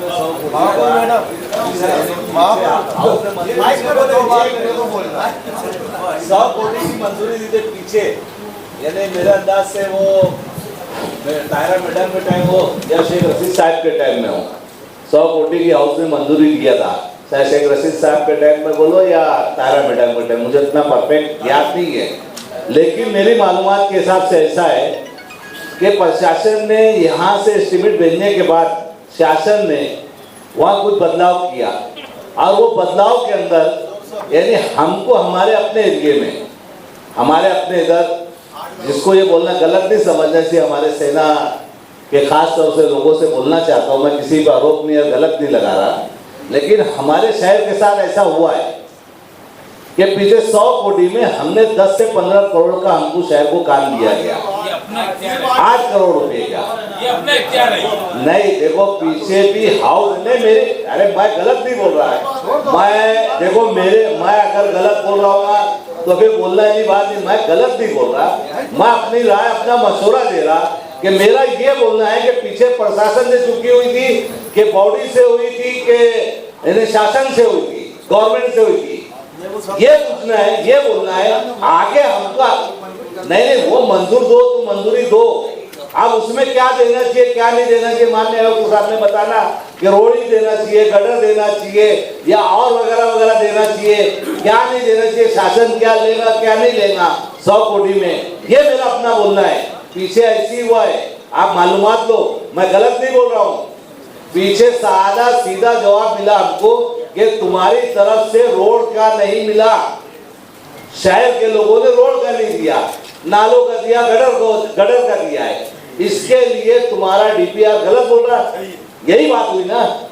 लेकिन मेरा ये बोलना है कि अभी इस वक्त जो है अगर हाउस मंजूरी दे रहा 100 कोटी की, तो ये 100 कोटी में हमारा अपना बोलना ये है कि हमारे तरफ से हम तो बता रहे, हमारे सभी सदस्यों ने बोले कि शहर के जितने रास्ते, ना कोई पक्ष देखना है ना कोई पार्टी देखना है, शहर डेवलप हो, ये हमारा अपना बोलना है, इतना ही बोले। चलो ठीक विषय पास करो।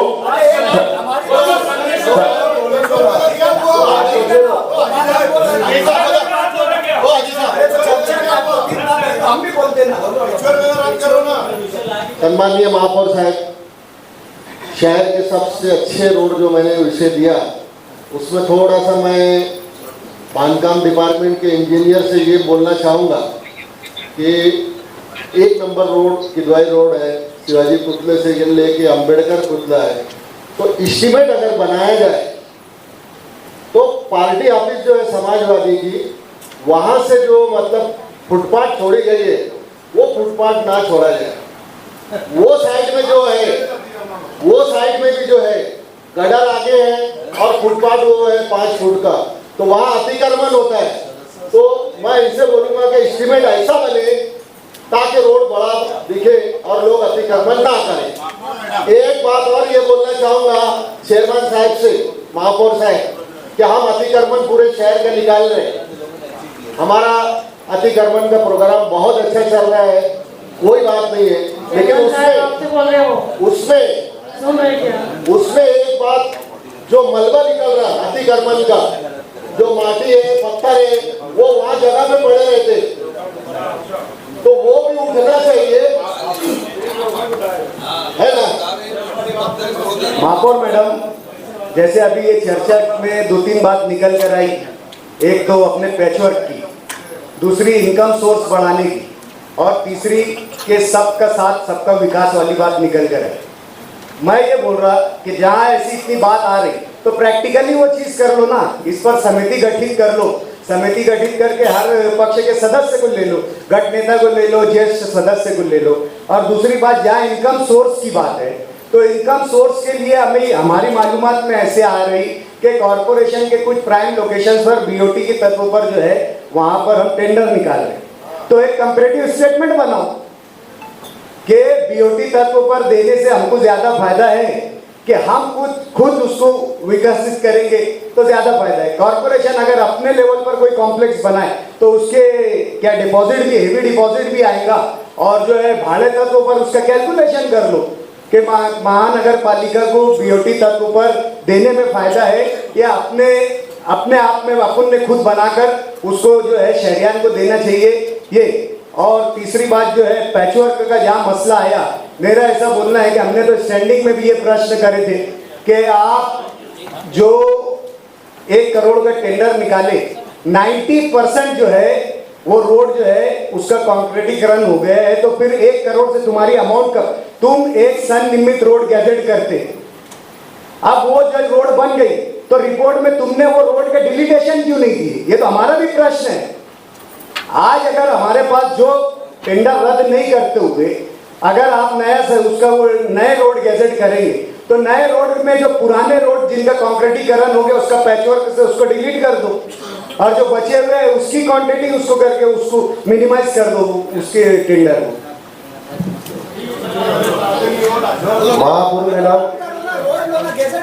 ये विषय पे मैं 2 बात बोलना चाहूँगा कि जो 100 कोटी का रास्ते बनाने की बात चल रही है, रास्ते बनना चाहिए, अच्छी बात है। मेंबर साहब ने कहा कि चारों प्रभाग में 25-25 कोटी देना चाहिए। मेरा ये बोलना है कि प्रशासक राज में जो रोड बनी है या उससे पहले बनी है, RMC रोड बनी है, उसकी कब तक मुद्दत रहती ठेकेदार से कि अगर वो रोड खराब हुआ तो उसको बना करके लेना, नहीं तो ये जो निधि आ रही, जो रोड अभी बने हैं खराब हो गए हैं शहर में कितने रोड, तो क्या वो रोड वापस उनको बनाया जाएगा, या जिसने वो रोड खराब बनाया ठेकेदार ने उसको ब्लैक लिस्ट किया जाएगा, या वो ठेकेदार से काम नहीं कराया जाएगा। महापुर मैडम, जब अगली बावड़ी में हम लोग थे तो मरून शेख रशीद साहब हम लोग से कहा करते थे, कुसुम्बा रोड जब बनी तो हम चारों कॉरिडोर का भी उसमें बजट लगाया, उन्होंने ये कहा था कि तुम्हारा बजट ये रोड में दे दो, इसको बहुत अच्छी अपने को बनाना है। मैं बता रहा हूँ आपको, हमारा चारों कॉरिडोर का बजट लेकर वो रोड इतनी हेवी बनी थी कि वहां से 70-70 टन की गाड़ियां गुजरती है, वो रोड अभी खराब नहीं हुआ। आप कब्रिस्तान से सुलेमानी मस्जिद से पौरवाली तक जाओ, अब्दुल्ला मदरसे के पास वहां पर रोड में बड़े बड़े खड्डे पड़े हुए काली, ऐसी कई रोड जो RMC बोल के 20 लाख 50 लाख करोड़ों रुपए की है, वो रोड 2 साल में खत्म हो गई है। तो मैं सिटी इंजीनियर साहब से बोलना चाहूँगा, जब काम चालू होता है तो इनका काम है वहाँ पर विजिट करने का, वहाँ पे विजिट होना चाहिए, कौन सी कॉलोनी में काम हो रहा है इन्होंने देखना चाहिए, और ये जो रोड खराब है ये पूरे शहर का सर्वे करना चाहिए इन्होंने, और जिन ठेकेदारों ने काम किया है वो उनको ब्लैक लिस्ट करना चाहिए। मेरी वो है मंजूर करो। बहुत अच्छा मशवरा है आपका, ये विषय मंजूर होता है। सिफारिशी ने दरेगांव शिवार गट नंबर 114A येथील एक SCR क्षेत्र या जागेचे खाजगी जागा मालक शेख दुकान शेख उस्मान कुरैशी यांनी सदरची जागा मालेगाव महानगरपालिका प्रशासनाला कब्रस्तान दफनभूमी उभारणे कामी देण्यासाठी संमती दर्शवलेली असून सदर ठिकाणी दफनभूमी उभारणे कामी विचार विनिमय करून निर्णय घेणे।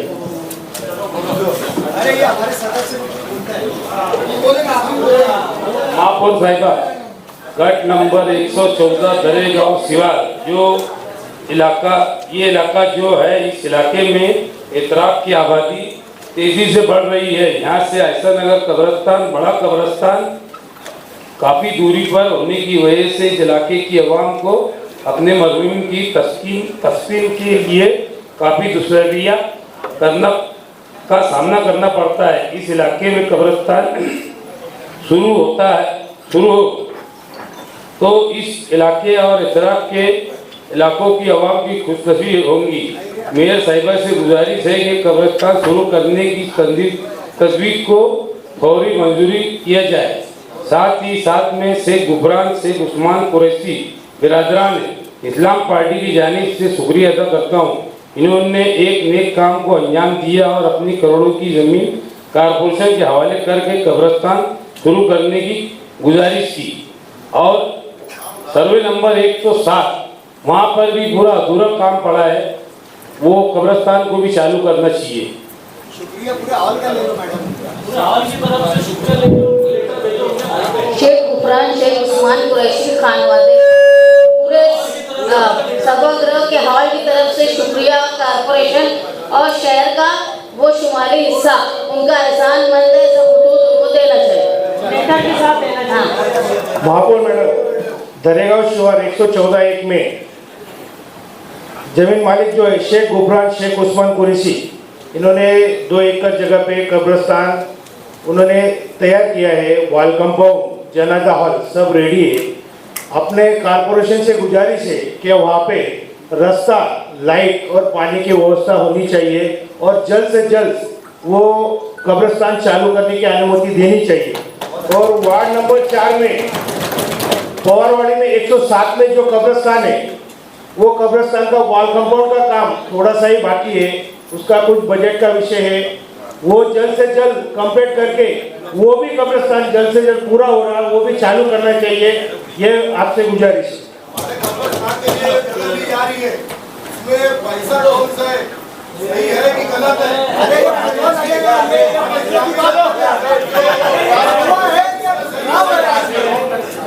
एक पैसे मंजूर हो गए। अगला विषय लीजिए।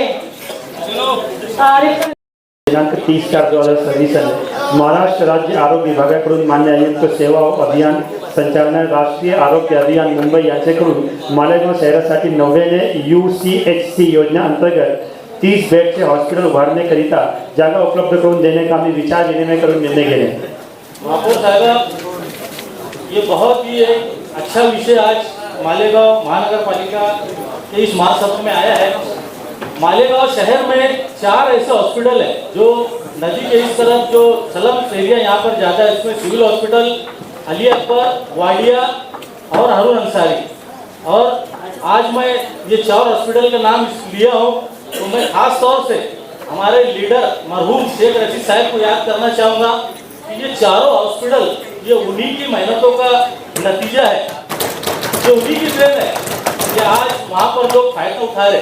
तो मैं इसी के जरिए अल्लाह उनकी मग़फ़िरत करे। आज जो एरिया है सिविल हॉस्पिटल का, उस एरिया से लगकर जो निहाल नगर है, सलीम नगर है, सर्व नंबर 55 है, खुद्दार नगर, मर्चेंट नगर के जो एरिया के जो लोग हैं वो सिविल हॉस्पिटल से फायदा उठाते हैं, वहाँ पर उनको करीब पड़ता है। उसी तरीके से हमारा वाडिया हॉस्पिटल जो एक खूबसूरत बिल्डिंग अभी बन के तैयार है, अनकरीब वो शुरू होने वाली है, वहाँ से रविवार वार्ड के लोग किला ईदगाह झोपड़पट्टी पर और इतराफ के लोग वहाँ से फायदा उठाते हैं। उसी के साथ साथ अली अकबर हॉस्पिटल वो भी बन रहा है, वहाँ पर भी डेपो है, गांधीनगर है, रौनकाबाद है, आसपास के एरिया के लोग वो हॉस्पिटल से फायदा उठाएं। और बीच में हमारा हारून अंसारी हॉस्पिटल शुरू है, वहाँ पर भी जाफर नगर, गोल्डन नगर, नई बस्ती वगैरह इतराफ के एरिया के लोग वहाँ पर फायदा उठाते हैं। जो हमारा एरिया है शुमाली हिस्सा, जो आयशा नगर, दयाना और भी बहुत सारे इतराफ के एरिया है, तो वहाँ पर ऐसा हॉस्पिटल महापौर साहिबा नहीं है। हमारे उधर के गरीब लोगों को बहुत दूर वहाँ जाना पड़ता है। इसके लिए मेरी ऐसी सूचना है महापौर साहिबा कि जो ये हॉस्पिटल है 30 बेड का, जो दयाने में एक जगह है गट नंबर 208 मस्जिद कुरेशा के बाजू में, इस जगह पर यह हॉस्पिटल बनाया जाए। यह हॉस्पिटल अगर वहाँ बनता है, यह हॉस्पिटल मालेगांव दयाना शिव रोड से लगता है, अगर यह हॉस्पिटल वहाँ तामीर होता है तो इसका फायदा आयशा नगर, तंजीम नगर, बिस्मिल्ला नगर, सर्वे नंबर 65 सोनिया कॉलोनी और उसी के साथ साथ नूर नगर और भी जो इतराफ के दयाने के यहाँ तक के दरेगांव, देविका मल्ला, ऐसे बहुत सारे एरियो को ये हॉस्पिटल कवर करेगा। और मैं तमाम ही लोगों का, खास तौर से महापौर साहिबा आपका, डिप्टी मेयर साहिबा का, कमिश्नर साहब का और सेकुलर फ्रंट के जो तमाम ही हमारे लीडर है, मुस्तकिम डिग्नेटी साहब, एजाज बेग साहब, हाली राजी साहब, इन तमाम ही लोगों का मेरी एरिया की आवाम की ओर से और वहाँ के जितने कारपोरेटर है उनकी ओर से मैं तमाम ही आप लोगों का शुक्रिया अदा करूँगा। और उसी के साथ साथ ये सभागृह से जितने तमाम पार्टी के लोग हैं, सभी पार्टी के जिम्मेदारों का भी मैं शुक्रिया अदा करूँगा और सबसे गुजारिश करता हूँ कि आप एक राय से ये विषय को मंजूर करें और लोगों को सुनने को मौका दें। पहले ये जो है ये स्कीम क्या है, इसमें क्या क्या कंपोनेंट्स है वो बताओ, और हम भी हमारे इलाके की जरूरत बताते हैं कि मालदे में क्यों जरूरी है वो पहले आप मालूमात दे दो। हमारे भी मालदे की लोक संख्या बहुत बड़ी है, एक अली अकबर जो है हम उस पर डिपेंड है और बहुत बड़ा एरिया हो गया है, हमारे एरिया में क्यों जरूरी रहेगा इसके बाद हम बताते हो। मैडम साहिबा महापौर मैडम, महापौर मैडम, मैंने भी ऐसी बात करता हूं मेरे को माननीय महापौर मैडम, माननीय उपमहापौर मैडम, कमिश्नर सर, सर्व गट नेते व सदस्य, मालेगाव महानगरपालिका लोकसंख्येमध्ये 2011च्या जनगणनेनुसार 5 ते 6 लाख लोकसंख्या असल्यामुळे 2 ते 3 UCC आपण करू शकतो हॉस्पिटल. तर ते केंद्र सरकारला आपल्याला कमीत कमी 2.5 लाख तर UCC असं आपण लोकसंख्येनुसार करू शकतो. 2.5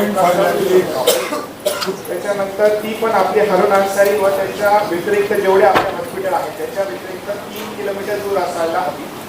त्याच्यानंतर त्यासाठी आपल्याला लागणारे नकाशे वगैरे जसे की जागेचा उतारा, बांधकामाची आवश्यकता असलेले बाबत वैद्यकीय अधिकारी यांचा दाखला, UCC अंतर्गत येणाऱ्या लोकसंख्येत तपशीलता, जागेचा नकाशा व नवीन इमारत बांधकाम महानगरपालिका यांचा करावा लागेल व टाइम प्लॅन नुसार अंदाजपत्र बांधकाम विभाग करावं लागेल व उपलब्ध कर्मचारी माहिती हे सर्व घेतल्यानंतर आपल्याला केंद्र सरकारला प्रस्ताव दिल्यानंतर आपल्या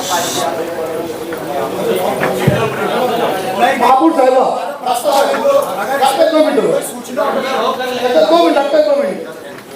महापौर साहिबा, इतनी महापौर साहिबा, आपने हमें बोलने का मौका दिया, आपके शब्दों को जा रहे हैं.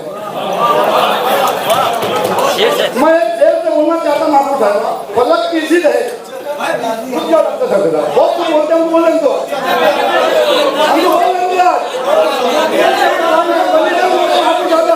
आवाज करो प्लीज.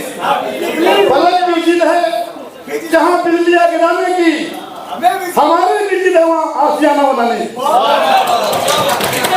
महापौर साहिबा, वार्ड नंबर 3 एक ग्रामीण भाग है. वार्ड नंबर 3 एक ग्रामीण भाग है. वार्ड नंबर 2 एक ग्रामीण भाग है. हमारा वार्ड होगा 12 में 75% दादा भूसे साहिब की असेंबली हल्के में आता है और 25% वार्ड हमारा बालेगांव सेंट्रल में आता है.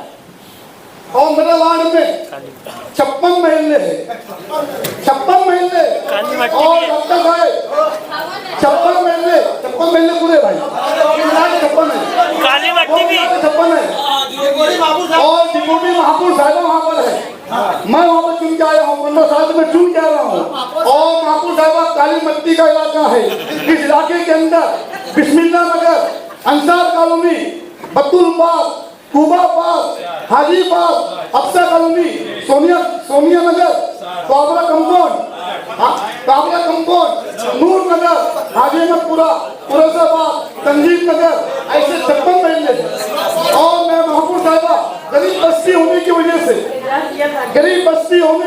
से हमारी माँ बहनों को डिलीवरी के एरिया में बहुत तकलीफ का सामना करना पड़ता है. महापौर साहिबा, हमारी माँ बहन को खजिया में लाना पड़ता है दवाखाने के अंदर और वहाँ पर बहुत तकलीफ का सामना करना पड़ता है. मेरी आपसे गुजारिश है कि दवाखाना वहीं बनना चाहिए. और मैं आप लोगों से बोलना चाहता हूँ महापौर साहिबा, वहाँ पर मैं बोलना चाहता हूँ कि वो 30 बेड का दवाखाना आप आसमान में जाए चांद नजर आता है, उस वार्ड में चांद दिखेगा. महापौर साहिबा, मैं यहाँ के लोगों से कहना चाहता हूँ, मैं यहाँ के मेंबरों से कहना चाहता हूँ, डॉक्टर साहब आप इसके संबंध आप इसके बनाने वोट करें, इसमें आप कुछ ना करें. आप भी वोट करें इसके अंदर, गरीबों को मिल जाएगा. महापौर साहिबा एक राय से प्लीज, एक राय से महापौर साहिबा इसको मंजूरी दे दो. महापौर मैडम, हमको भी ये देखने का है कि हॉस्पिटल उप महापौर मैडम को मिलता है, महापौर मैडम को मिलता है. महापौर मैडम, हम यहाँ पर सुझाव है, हाँ हम यहाँ पर सुझाव है, जैसे इन्होंने फजीलत बताई कि हमारा भी ग्रामीण इलाका है. वहाँ पे बच्चे का नाम मैं भी लूँ, अरे 57 निकलेगी भैया अगर मैं दिया. हाँ बस उसके बाद तो भी कोई महिला नहीं बचता. 11,000 कॉलोनी को फैसिलिट करेगा ये, तो फिर उसके बाद तो कोई दूसरा इलाका नहीं बचता. मेरा बोलने का मतलब ये है कि अभी जो है हमने जो है माइनॉरिटी से दयाले में एक 5.5 करोड़ का हॉस्पिटल हमारा रेडी हो जाएगा, कुछ ही दिनों में हो जाएगा. वहाँ पर सब कुछ आ चुका है. मालदा का इलाका ये भी नई बस्ती है और बहुत ज़्यादा बड़ा है, और ऐसा समझ लो मालदा दरेगांव ये जो है अटैच हो गया। तो मेरा ऐसा बोलना है कि 15-15 बेड का कर लो, 15 बेड का इधर कर लो और 15 बेड का उधर कर लो। हाँ नहीं, फिर इसमें हमारी अगर ये उप सूचना है और अगर नहीं तो फिर हमारी अलग से सूचना है। डॉक्टर साहब मैं पूरे हॉल को बताना चाहता हूँ। जनाब आसिफ शेख रशीद साहब ने अभी हम लोगों की मीटिंग ली, तो आसिफ शेख रशीद भैया जनाब आसिफ शेख रशीद साहब इस्लाम पार्टी के तमाम नगर सेवक, समाजवादी के नगर सेवक और कांग्रेस के नगर सेवक तमाम हम बैठे थे। हम लोग अंदर एक मीटिंग में बात इसी तय हुई थी कि मालदा में खास तौर से डॉक्टर साहब मैं आपको बता दूँ, जो सोनगांव भाड़े के उस पार जो आबादी जिस तरीके से बढ़ रही है, तो अल्लाह ने चाहा आप लोगों को कुछ ही दिन में खुशखबरी शहर के लोगों को मिलेगी। वहाँ पे एक 5 करोड़ का पुण्य इंशाल्लाह अल्लाह ने चाहा बहुत बेहतर एक हॉस्पिटल बना के देंगे, और अल्लाह ने चाहा शेख रशीद साहब के नाम से इंशाल्लाह हम बना देंगे। राय ऐसे गई राय से मंजूर करो।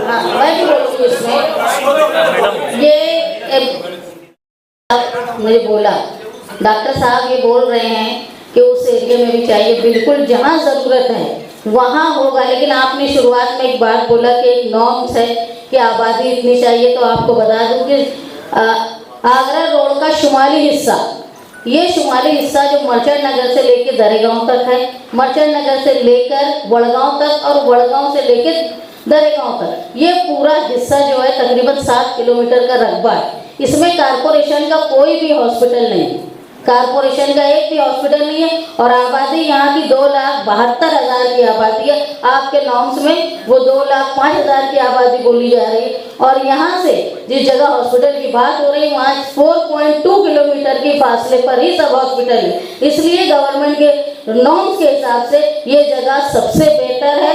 ये सिर्फ वार्ड नंबर 3 के लिए नहीं, ward number 2, ward number 3, ward number 4, ward number 5, 6 और 7 के लिए ये पूरा शहर का एक बड़ा इलाका जो कारपोरेशन के तिब्बी मदद से महरूम रहता है।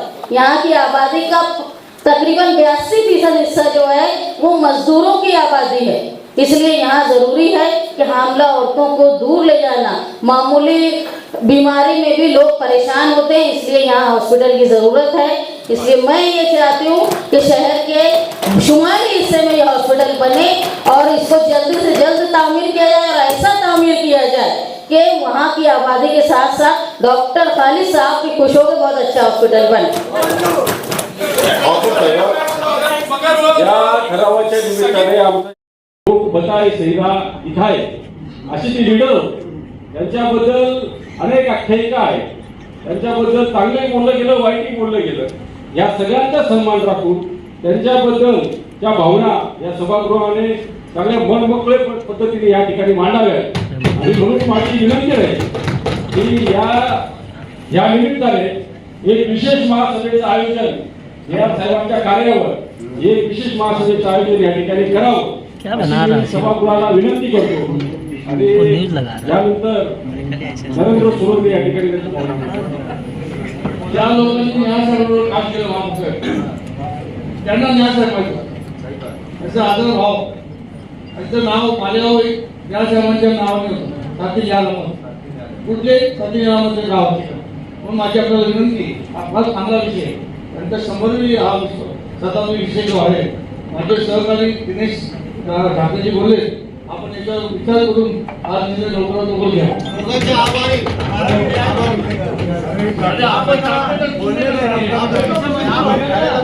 बोलेंगे नहीं हम चर्चा माको मैडम, ये प्रस्ताव को हमारा विरोध भी नहीं है, सिर्फ हमारा ये बोलना है कि हमारी जो ये सदस्य है वो वार्ड की संबंधित नगर सेवक है, उनका समाधान सिर्फ करा दो प्रशासन की तरफ से।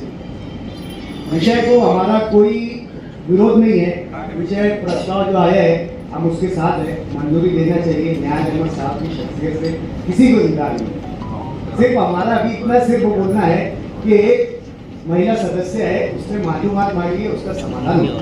2 बात सुन लो वहाँ पर।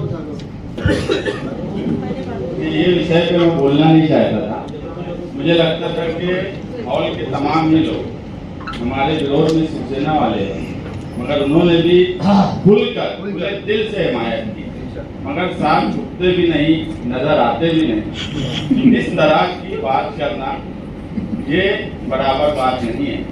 अगर निहाल साहब का 99वां गौरव दिवस के तौर पर कोई जगह पर एजुकेशनल हब के लिए महासभा में प्रस्ताव आया है, तो निहाल साहब के मामले में एकदम साफ क्लियर होता, या तो निहाल साहब के साथ में है या निहाल साहब के खिलाफ में। मैं चाहता हूं उनकी जिंदगी भी, और बहुत साफ वो बोलते भी थे, जिस तरीके से उनकी जिंदगी थी, साफ खिलाफ में रहो या साफ साथ में रहो, इस तरह की पॉलिसी निहाल साहब के नाम पर जवाब मांगा जा रहा है।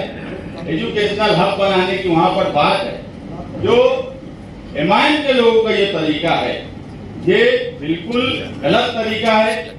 मेरा साफ बोलना है, मुखालफत करना है मुखालफत करो, वोटिंग करवाना है वोटिंग करवा लो, एतराज नहीं है, एतराज नहीं है। मगर हम जवाब दे देते ना, जिस तरीके से बात की जा रही है वो कहीं ना कहीं गैर मुनासिब बात, और ये तरीका बराबर नहीं है। महासभा को ये इख्तियार है कि वो निहाल साहब का नाम वहाँ पर दे, एजुकेशनल हब बनाने की बात मंजूर करे। अगर सुबह वोट कराना चाहता है तो वो वोट करवा ले, सूचना लेके आए, मगर साथ छुपते भी नहीं, सामने आते भी नहीं। वाली जो पॉलिसी है मैं उसकी मुकम्मल करता हूँ कि इस महासभा में जो तरीकाकार है, साफ आप बोलो ना कि हमको इसकी मुखालफत करना है। एक राय से मैं तो बोल रहा हूँ वोटिंग करवाओ, वोटिंग करवाओ। देखो महापौर मैडम, निहाल साहब सबके लिए एक आदरणीय नेता है, यहाँ पर बैठा हुआ हर शख्स उनकी इज्जत करता है और करता है। ना हमको ये विषय से विरोध है, न ये जो प्रस्ताव आया उससे विरोध।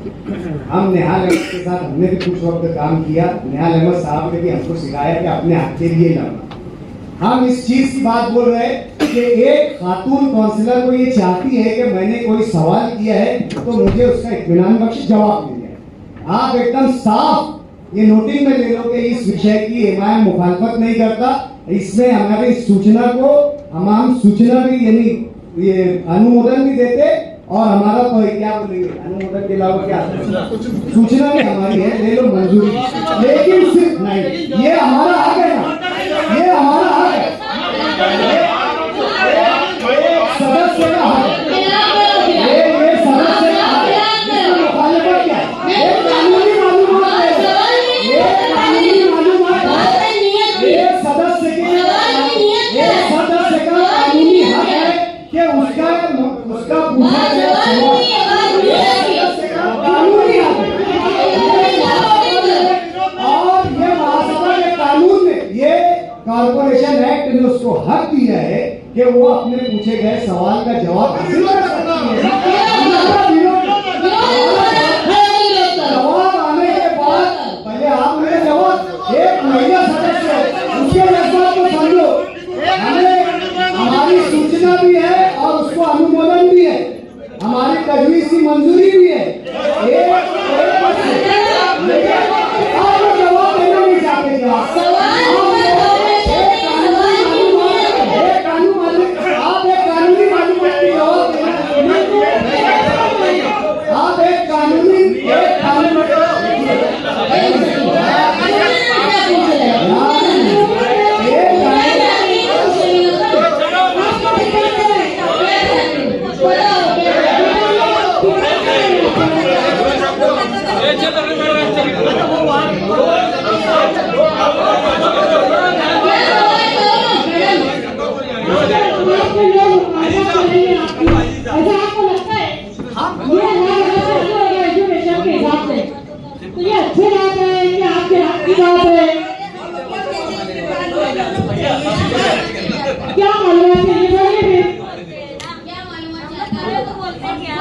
ये सवाल जो आया है तो इसके आसपास के लोगों की मंजूरी लेना जरूरी है क्या? अगर कॉर्पोरेशन की जगह है तो मजदूरी की जरूरत नहीं।